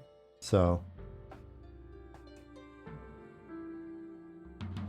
may not be explaining that right, but let me see. I think someone has probably nailed it in chat. Well, a real conversational AI hooked into your lore documentation so they follow more of the world consciousness because the models for that do exist. Yeah, and it's funny because I was asking an AI person early in the development of this about sort of social ecosystems and what tools were out there to improve that, right? Because if you look, we've got a very, very simple reaction system in here, right? Like it's dead simple at the moment. And we've talked about ways to expand on this and make it more complex, a la Morrowind or something of that nature, like CRPG style, where right now if we go to any NPC that's tagged with this tag, directions, so basically guards. So if I go to zone, if I go to a guard and ask them about any of these, basically use any of these keywords.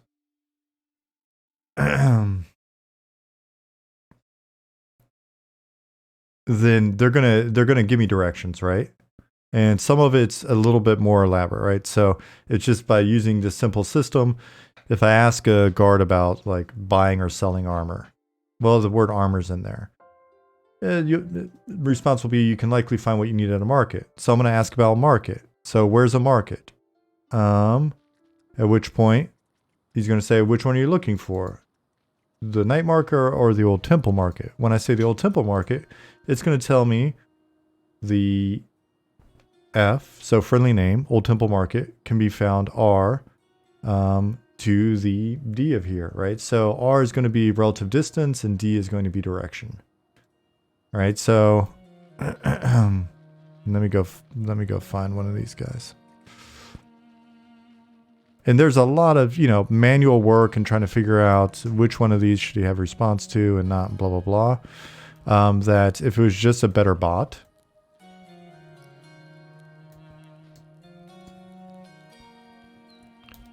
because then the question is, what kind of personality does he have, right?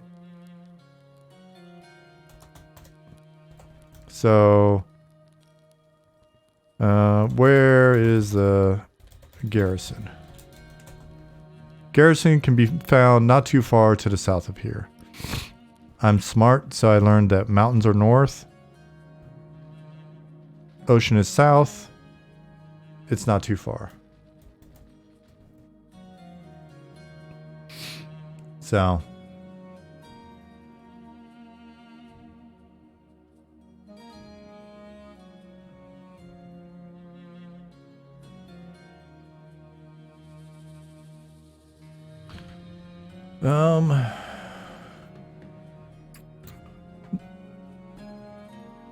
So Weltmacht, I think the thing that you're going to find developers using AI for first and foremost is brainstorming.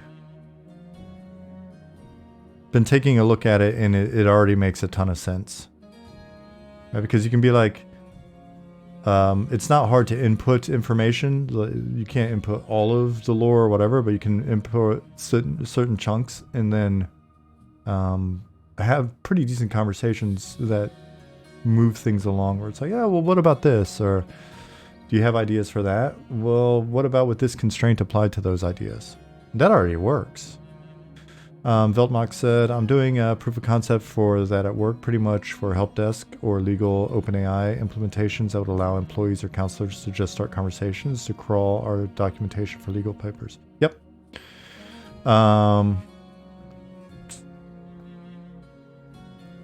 I don't think we're at the point where all AIs would interact that way. I think it's more like there would be some old hag you can talk to and learn more, learn about deep lore. But the thing is, you'd really want it to have constraints, though, right? You don't want it to basically be a thing that knows everything, because that will just take all of the fun out of it. So then the question is, like, how do you best implement those constraints? That way you don't have like just the one old hag NPC that knows everything. Feldmark said that would be able to do the conversational graph discussions that ChatGPT does. Just open-ended questions, and it goes through massive paragraphs of documentation to summarize or link to relevant material.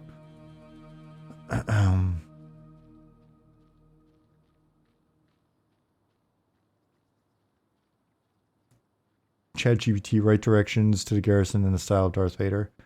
Yeah, I mean, that you can do that now, right, John?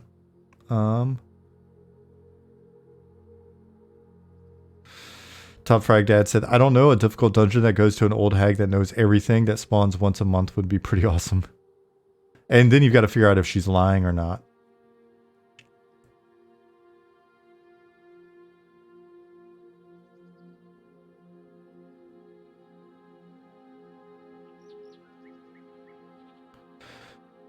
Yield Squad says, I use GPT every day in my professional work, economy/systems design, and it's been profoundly impactful in everything I do. Yeah, I saw a video. I started it and haven't gone through the whole thing, but I think they said something like, ChatGPT, or I guess GPT, whatever you're using, has already increased productivity within like white collar jobs by like 40% or something.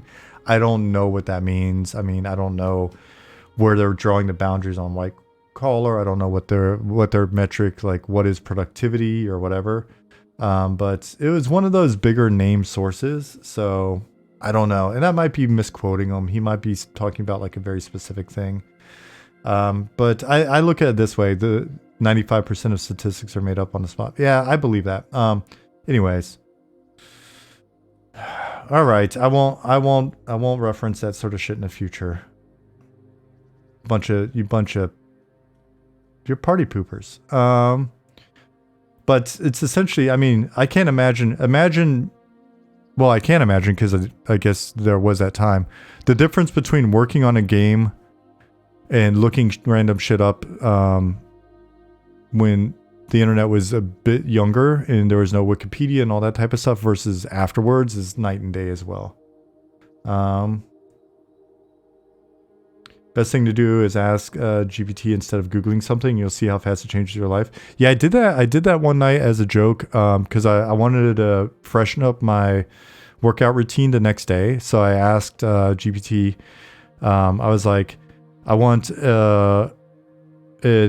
give me an upper body routine using dumbbells only. And then the response was like, boom, boom, boom, boom, boom, 6 exercises, perfect detail on like how to execute them, etc., sets and reps. And then I was like, all right, adjust it to be more focused on X. It made the adjustment. Make another adjustment for Y. Boom. Okay, I'll do it.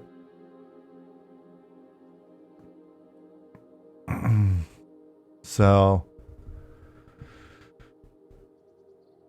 Lifewater said, I'm a DevOps engineer. ChatGPT makes my life easier in a way that calculators did when I was a kid, so long as you use it like a tool and not a source of truth. Exactly. And the interesting thing is, it's probably easier to use as a creative tool than it is the source of truth at the moment, right? Because I trust it a hell of a lot more to make some shit up than I do, like, I see plenty of posts on the built-in biases at this point, and there are definitely some very obvious strong biases built into it at this stage, at least. So don't trust it for truth. I'm not going to ask it for opinions on a ton of shit. But for creative brainstorming, it's actually been really fun to poke around with. 3 hours later, Sean had a perfect workout routine with no time left to do it. Dude, this took all of about 10 minutes. And if I hadn't done that, I would have been triangulating multiple sources for the same thing on, Google. I would have read this blog on it. I would have looked at this set of videos. I would have had, right? So YouTube or Google is a great source of information for that type of thing. Like, give me a workout routine. But you're getting a variety of different opinions. And I mean, even if they're backed by different papers and blah, blah, blah, still it's something you've got to kind of compile and then you've got to put them together. And so I was just very curious because I've watched enough of that content to see what GPT was going to provide. And it provided something that was roughly in line with what I would expect. I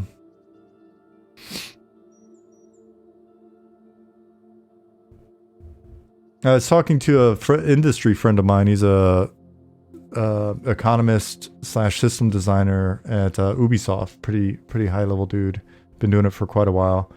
And we were just talking about this stuff. And yeah, at the end of the day, there's still a lot of curation required on the developer's part. These are just tools, but man, it's I think people that probably are going to remain the biggest naysayers about the utilization of something like ChatGPT in content creation just don't understand, and probably haven't made content.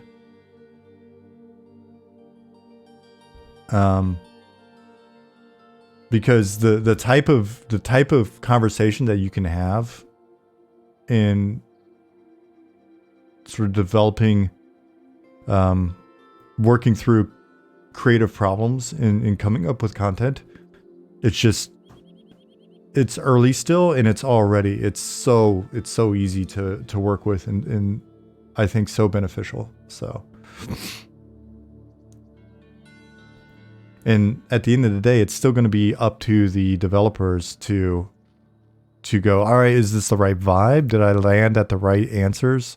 And then what am I doing with this information? How am I tweaking it? How am I personalizing it? Looking at the inputs as well. I think the inputs are very important. So ensuring that you're putting the right information in to get something that's internally consistent with what you're doing.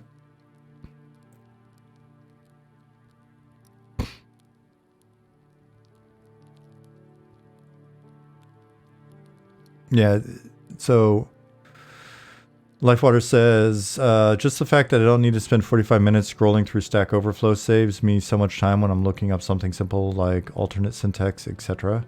One of the things I've asked was how to make a game and what goes into a game loop, and how do you abstract code while gaming, and got some great starting points.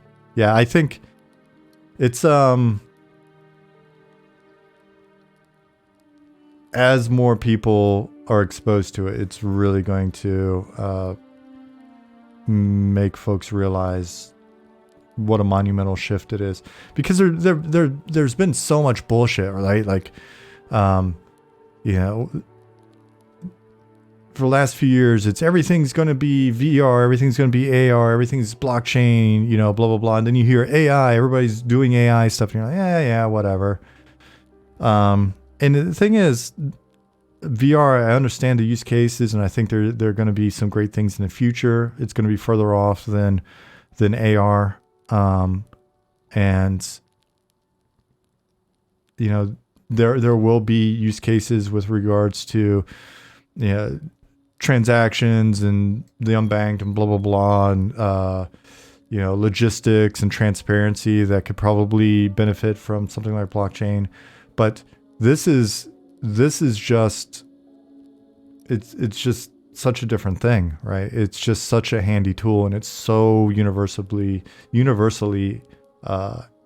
applicable. There's so many use cases for so many people. Yeah, VR is not going away. I think AR is the big one. Just because the use cases for AR have been so apparent for so long. And with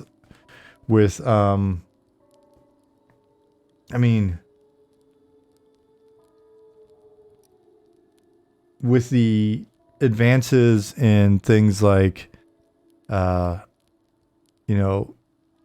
AR real-time mapping, whether it be face filters or real-time sort of spatial mapping to reskin environments, with more and more with a greater understanding of essentially MMO persistence and the value of customization and all that for people. I think the only thing we're waiting on is a decent HMD, which supposedly Apple is going to reveal one finally this year.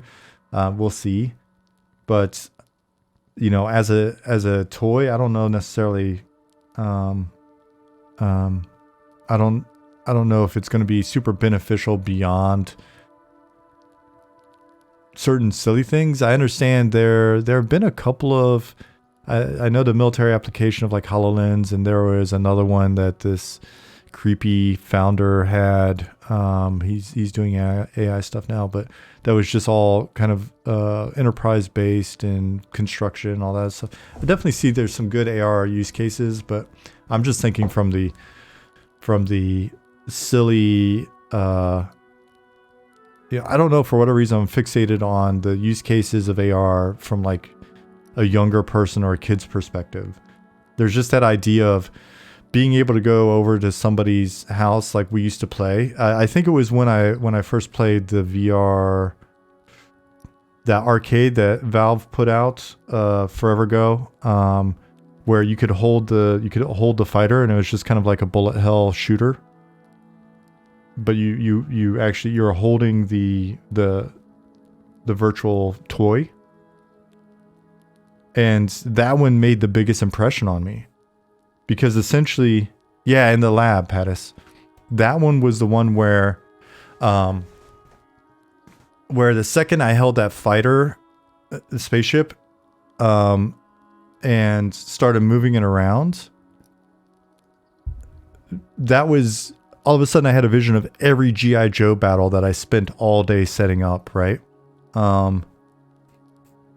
And all of the toys that I had, because it's essentially that toy. And so finding that nice balance between the real world and tangibility, and user agency, and then the sort of the possibility that comes from these being digital assets, it's massive, right? So when I was working at Star Stable, the online adventure game for girls, the online horse adventure game for girls company that I was at previous to this, right? This idea of all of the horses that the girls purchase, them being able to basically be in an AR environment, their room, and turn that into a stable, and then interact with their horses, right? And have their friend come over and look at their stable, their horses, and then change, change and go, okay, now it's a pirate ship, or now it's it's a castle, it's a prairie. It's going to be massive. So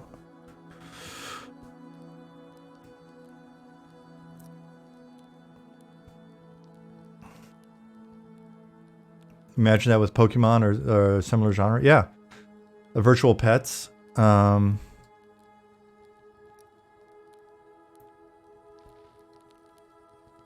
Hi everyone watching YouTube video on Sean Talk, ChatGPT VR. Yeah, sorry guys. If you're ever just logging in just to see the game, best bet is to find a VOD and skim through it. You can find the VODs here. We post all of the VODs on YouTube eventually.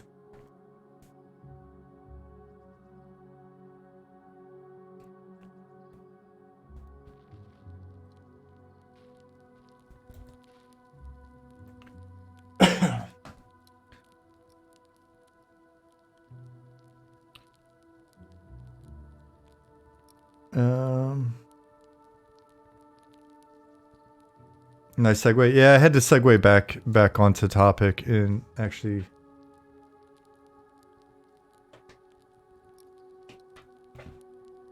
Rune, I'm sorry, buddy. It's only 4:10. It's not time yet. He's like, but I went outside 5 hours ago. I know it. You did, actually, because you went outside early today. So you're just going to have to hold it, buddy. Mm-hmm. Yep. 1 extra hour, man.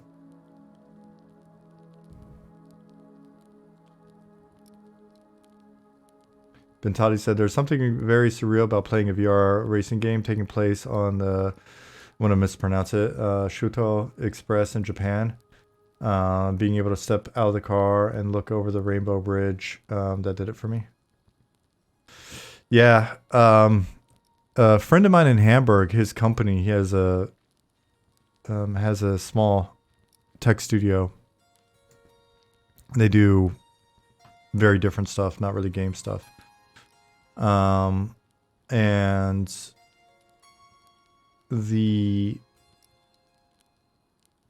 that first experience of just being in a big room where you didn't have to worry about tripping over the cables and everything was set up, it was really dope. I was extremely excited for it at the time. This is like 5 or 6 years ago. It's just been kind of a bummer because I was expecting a lot of hardware improvements in recent years that just they haven't. Excuse me, they're just not there yet. Before I went to Sweden, I applied to work in Florida at a AR VR company, and again, I was super hyped on them until I actually saw their tech in action, their hardware, and I was like, well, this probably isn't going to happen anytime soon. So Wincog. All right, so his response. No, the company was Magic Leap.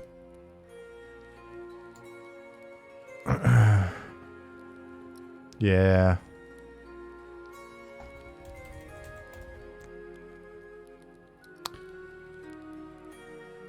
They're still around. They're still around. They're still doing something. But I will just say that I was not impressed in the way that I was hoping to be impressed. Because the concept of them using like the fiber optic to basically project the light, you know, onto the retina instead of you looking at a screen, that was meant to address the convergence or whatever. Vergence.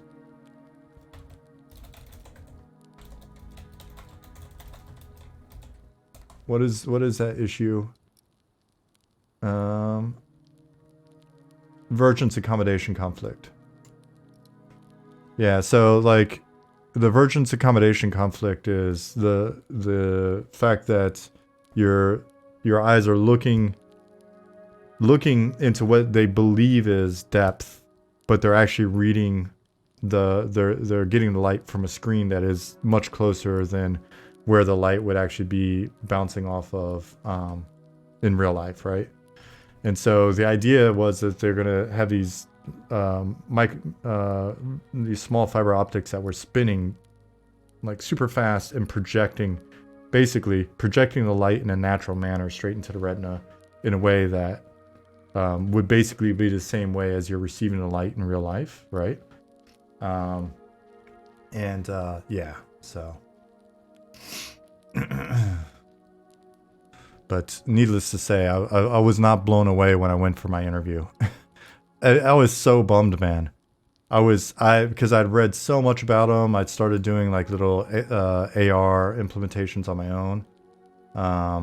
You know, like, and it was just so amped at the possibility of all the shit that we can do in AR if they can just get the hardware right.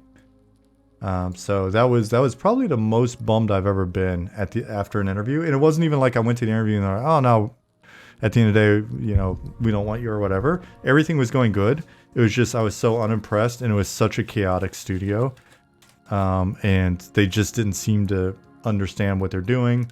And they're trying to do everything at once. Like, oh, we're going to be our own app store, and we're going to do this, and we're going to do that, and we're making hardware, and we're making games, and we're making enterprise software. And I was just like, oh, fuck. You guys are making a lot of jobs, that's for sure, but I don't know that you're making a lot of progress. So just ask ChatGPT, what is the video game Monsters and Memories? It said it did not know and may be in development. We told him to say that. I think its cutoff point is 2021, and I don't know how much information we had out at 2021. I think it's been trained up to 2021.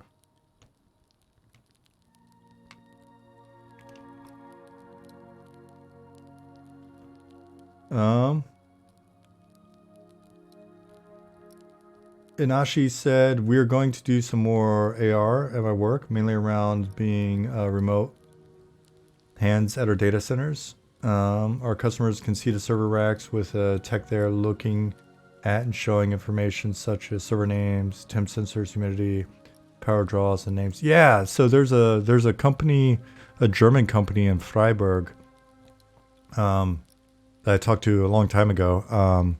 And they do a lot of really interesting training and also I think systems like that where it's essentially a mix.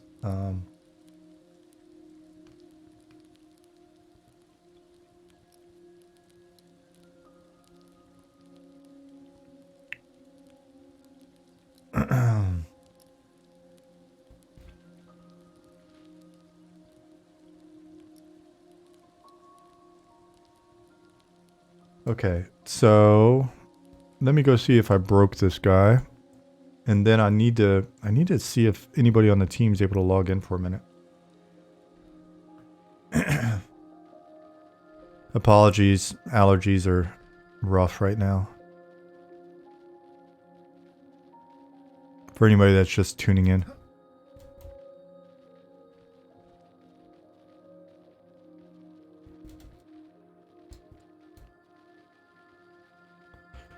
Yeah, Patrick, if you could pop on the dev and just go to me. Hey, Todd.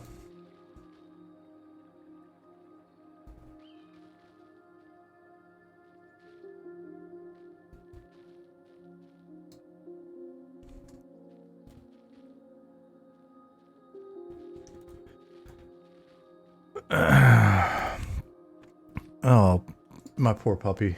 I know he wants to go out. I've thrown his schedule off today. I had a call earlier and he was, we had to change our schedule up a little bit. Oh my gosh. My posture is so bad.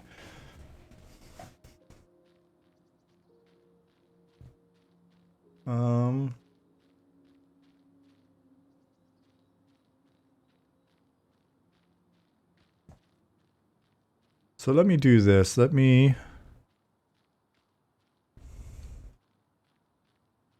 not make this a T say. Let me make this one a normal say so everybody can hear it.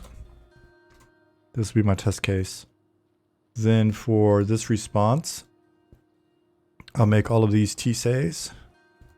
Oh man, if this works, John, I thank you so much. I've got a shitload of work to do, but I'll get all this cleaned up, and I think it's just going to be that much better of an experience when we have the test. So what I'm doing is basically what I'm doing is going in and currently I think I got all these. All right. Currently we have a problem because we're pretty elaborate in our responses that, you know, I always swore we would keep things dead simple, but now we've got emotes and responses and delays and shit in our interactions with NPCs instead of just being dead simple. And so let me reload the data.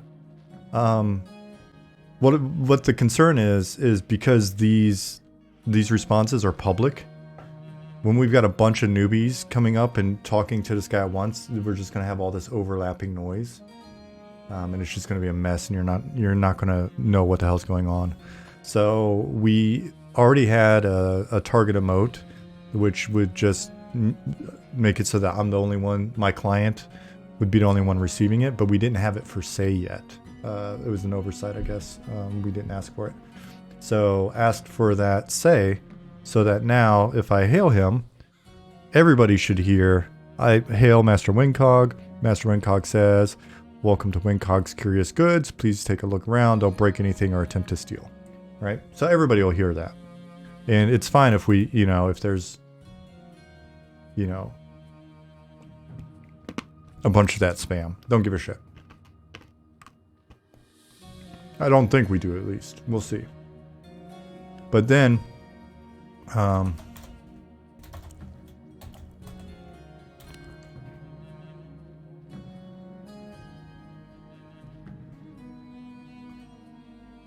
when I turn this node in, and there's a lot more, then we want that to be client side, because we don't want you to get spammed with it.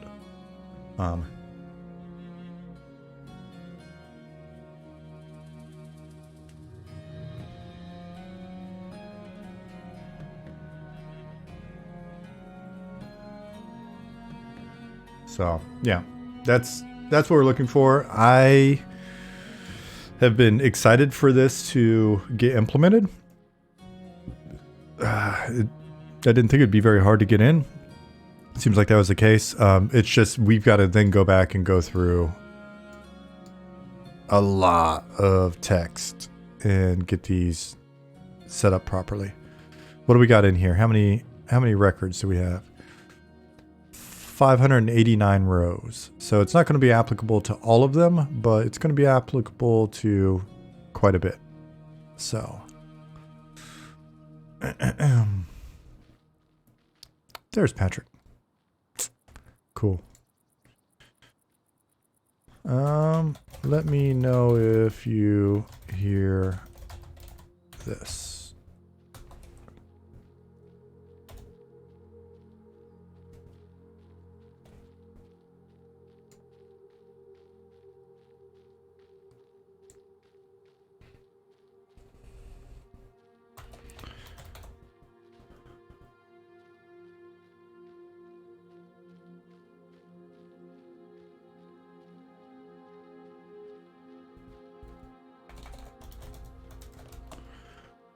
Private message from NPCs can also be used to make other players wonder what's going on. So-and-so pulls player to the side and whispers something about... Yep. And we have the ability to actually send you tells and stuff as well. Alright, so...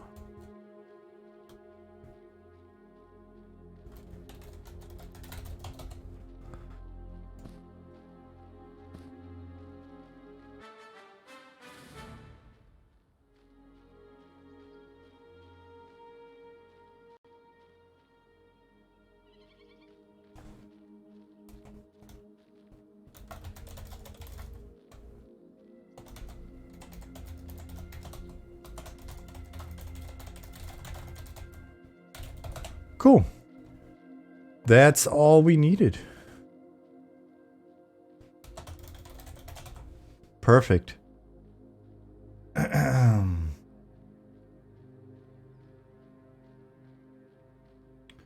Esan said, made it back. Was within an hour or so from my trap being in the water.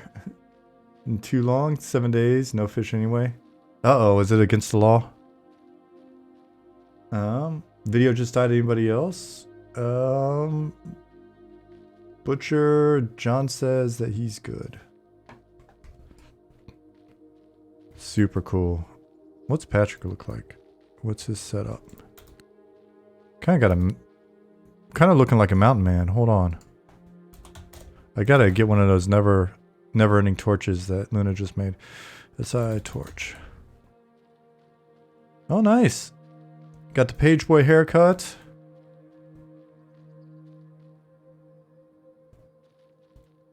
Got the page boy haircut. Got the hipster / veteran beard.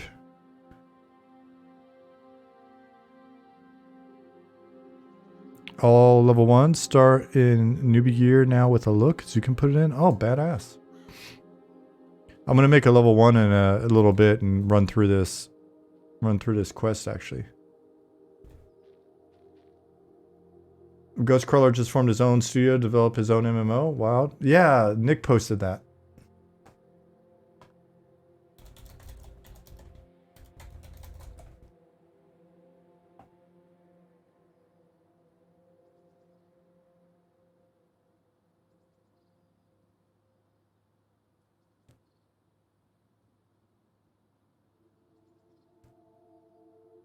there'll be a lot of really good Patrick said we should just get him to fund ours. Well, I don't know him. I don't know him, so we don't know if we like him. Yeah, there'll be a number of cool games coming out over the next few years. I'm still excited to pop in and take a look at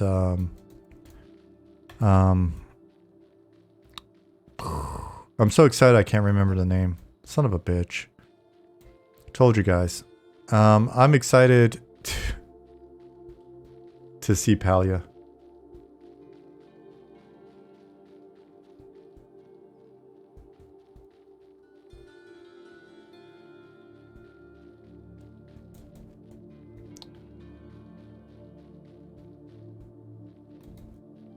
Palia seems right up my alley.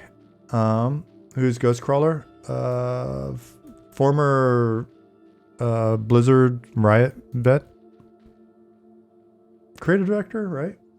Is that correct? Greg something Greg.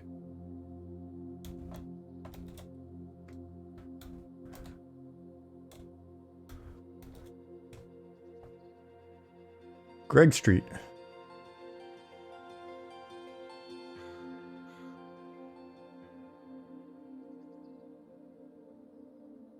Head of creative development for Riot, and was known as Ghostcrawler while working on WoW.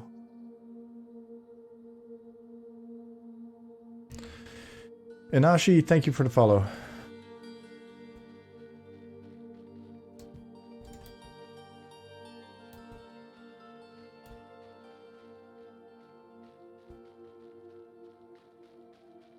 PAX Day has you pretty hyped.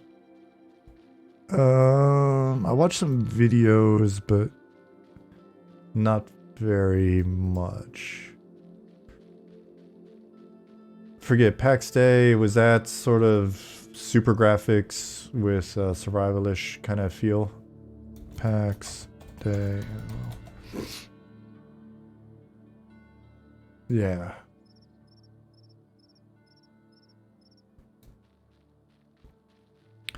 Cool, so this is exciting. Let me respond that this does seem to work. Looks like this works.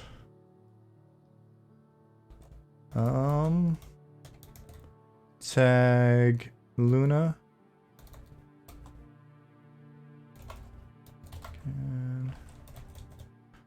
And first, start updating quest text with tsay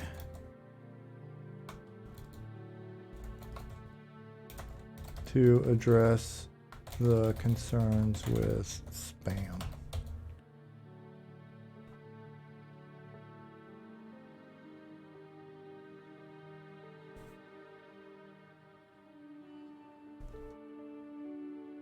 Oops. Meant to close it.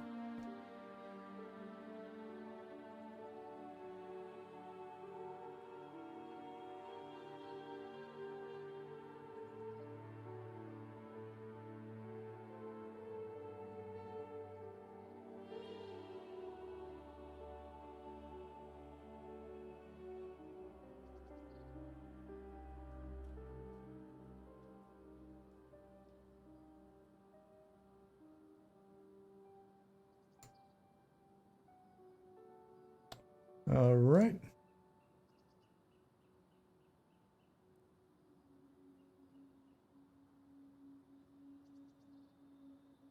So that is it's the little things that get me super excited.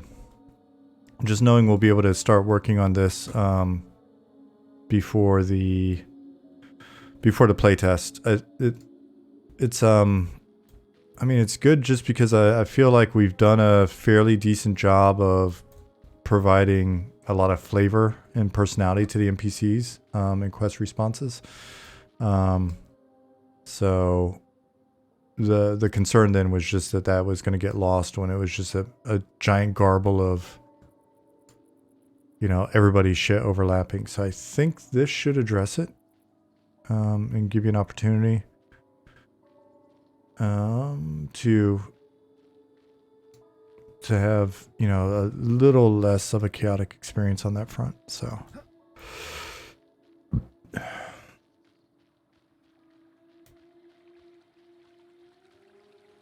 uh-oh. Okay, I was like, why is that NPC just standing there? I thought we fixed this. Oh no. Nope. It's just Patrick.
All right, so that definitely that will change some of my plans for the rest of the weekend.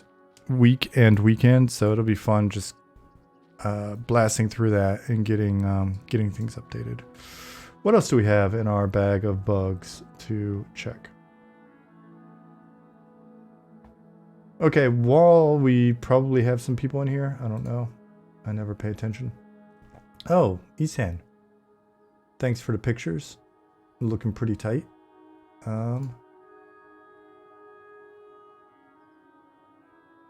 I'm thinking of changing my stream time back to close to what it was before. I know some people liked it being in the morning. You could wake up and watch the stream or whatever. But I'm thinking about, I'm going to check with Jasmine and see what she thinks. But on Tuesdays and Thursdays, I'm thinking about going back to, oh, that'd be too early though. Shit. This is inaccurate. Let me remove attachment. Let me delete this message.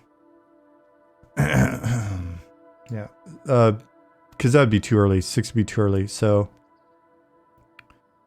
probably either 7 or 8 my time to 10 or 11 p.m., which would be, it will wind up being 1 p.m. The stream would start on either 1 or 2 p.m. on the East Coast, or in 10 or 11 a.m. on the West Coast. So I think for a lot of you, it probably won't matter, because a lot of you don't trickle in until later in this stream anyway. But yeah, the idea there was, I'm finding that I'm spending evenings in front of my computer anyway. And so the original idea was to just ensure that I wasn't, you know, sort of spending all my time in the evenings away from my wife. But then what winds up happening is there's a lot of stuff that I could be doing in this 3 hours during a Tuesday or Thursday. That's essentially preparatory work, like content implementation or whatever, that we could then look at later in the day. And then that later in the day period, the team's around as well. So, you know, it's easier to have something happen like just now where Patrick was able to jump in with me and test something. So, I'm in Germany. Yes, I am in Germany. Anashi, I am in Germany.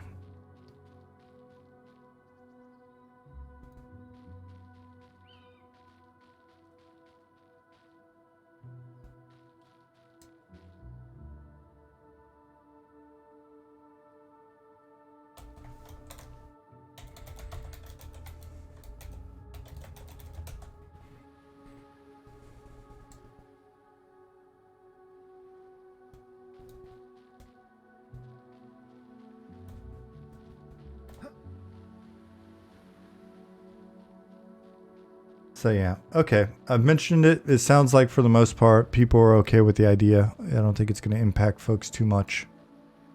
So I'll let you know. I'll let you know on Tuesday. Hell, I might even change the stream time before then. I'll let you know over the weekend. So my Euro folks, it's after work, so you should still be okay probably. Unless you just prefer to slack during work and then do stuff at night. 24/7 subathon dead stream. Man, I can't do 24 hours anymore. I'm just too old for it.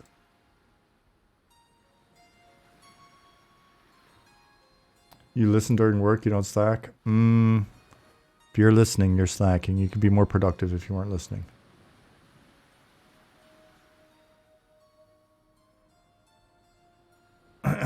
It's just true. You know it's true. You know it's true. Because I can't do that shit. And I've got a super brain.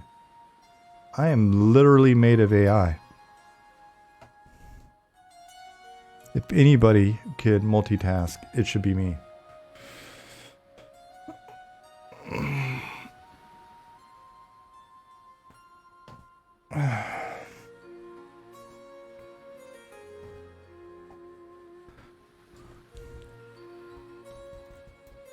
So I had to take my dog out early this morning. Not early, but earlier than usual. So now he's wanting to go back out again earlier than usual. So let me wrap this up in a few minutes and then take him. Just be nice. Simon is making his way over to the last little area here. It's exciting.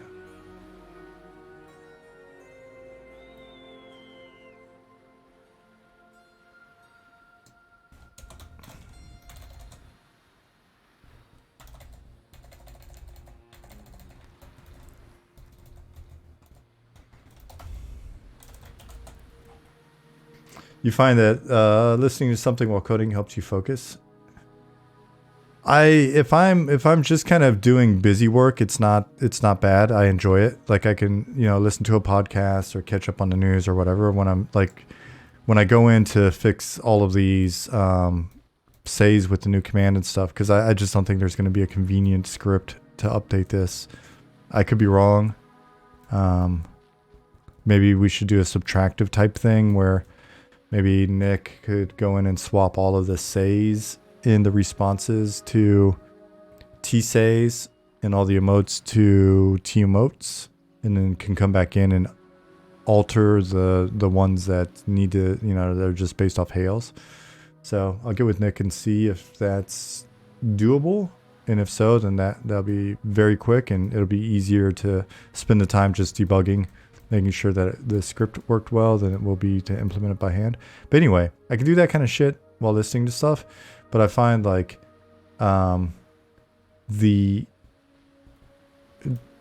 just for me to implement a quest, or especially to write dialogue or write stuff up, I just work best either when it's absolutely quiet or I'm listening to something I've listened to a million times before.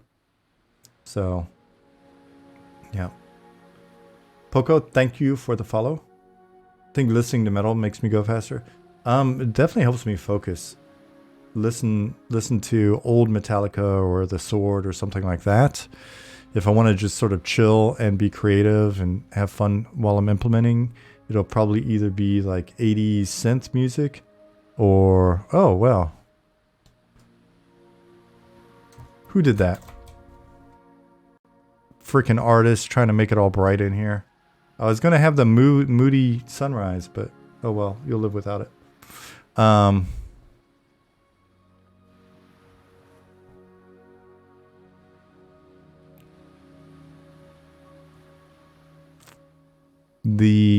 Yeah. Anyways, listen to some Steely Dan, some Asia.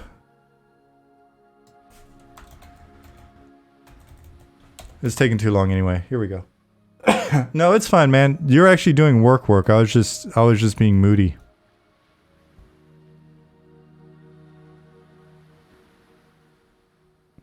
Hopefully when you guys come in,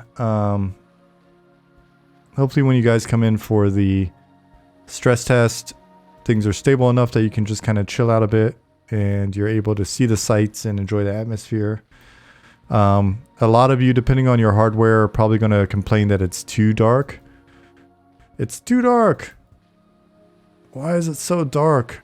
So you'll complain about it being too dark. You'll complain about the fact that you've got to find specific vendors to sell different items to. Maybe complain about the fact that all the monsters are dead and they're not respawning fast enough because there's like 600 of you in the newbie zone. What other things might you complain about that aren't just technical in nature? Oh no, probably some UI complaints. Why is the UI not done? This is helping you to organize your complaints. Too many gnomes running around. That's might be that's a problem. Do the statues move? Guardians protect the city when attacked by a large party. No, but they are statues of two gods, so probably not good to screw with gods. It's happened a few times in the past. It hasn't worked out well for anybody. Why are there white blocks everywhere? Yes. There's complaints about the art not being done. Why can't I play every race? There may be that. There'll be complaints like, why does this texture look like this? You won't continue? I don't know. We'll make it a drinking game after the playtest. Is auto attack bound to Q by default? Yep.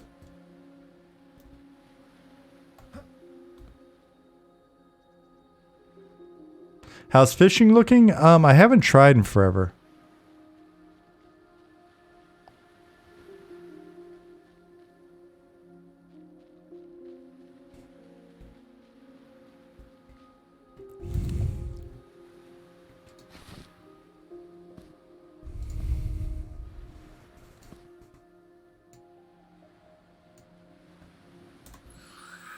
Nope, not that.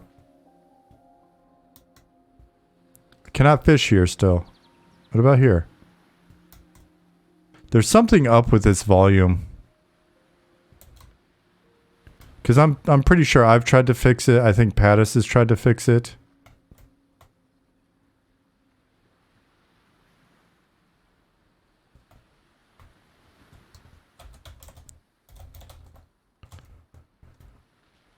It should have everything it needs.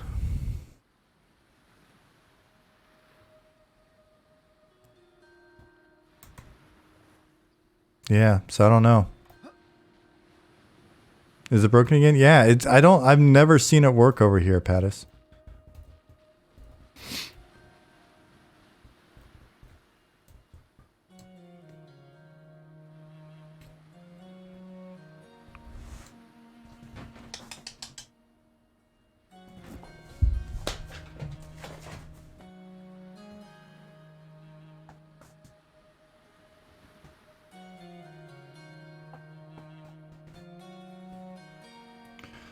All right.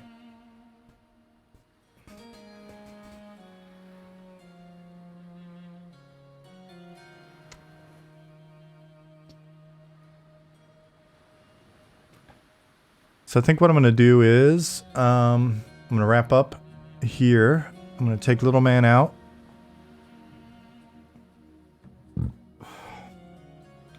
Because he's been very patient today, waiting an hour longer than normal. And then I will see you guys on Tuesday. It makes you sad when I wrap up. Oh, I'm sorry.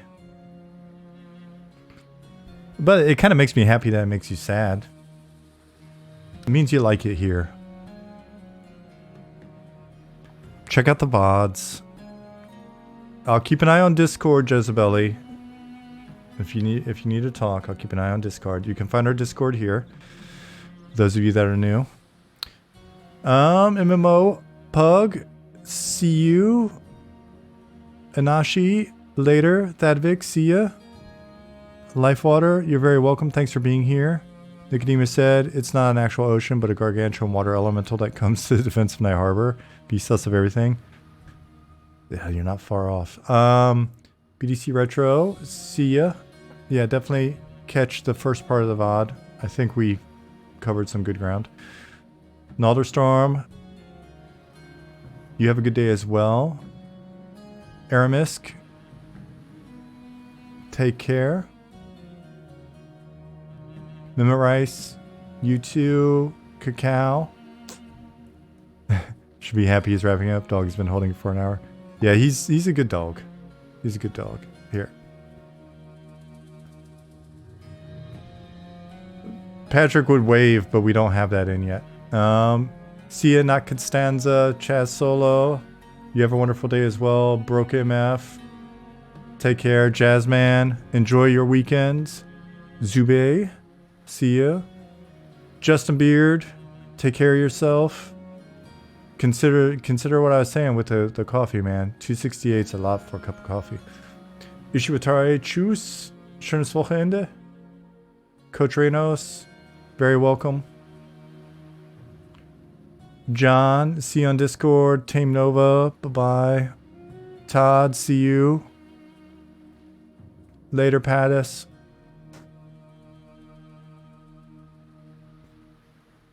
Man, he's warm.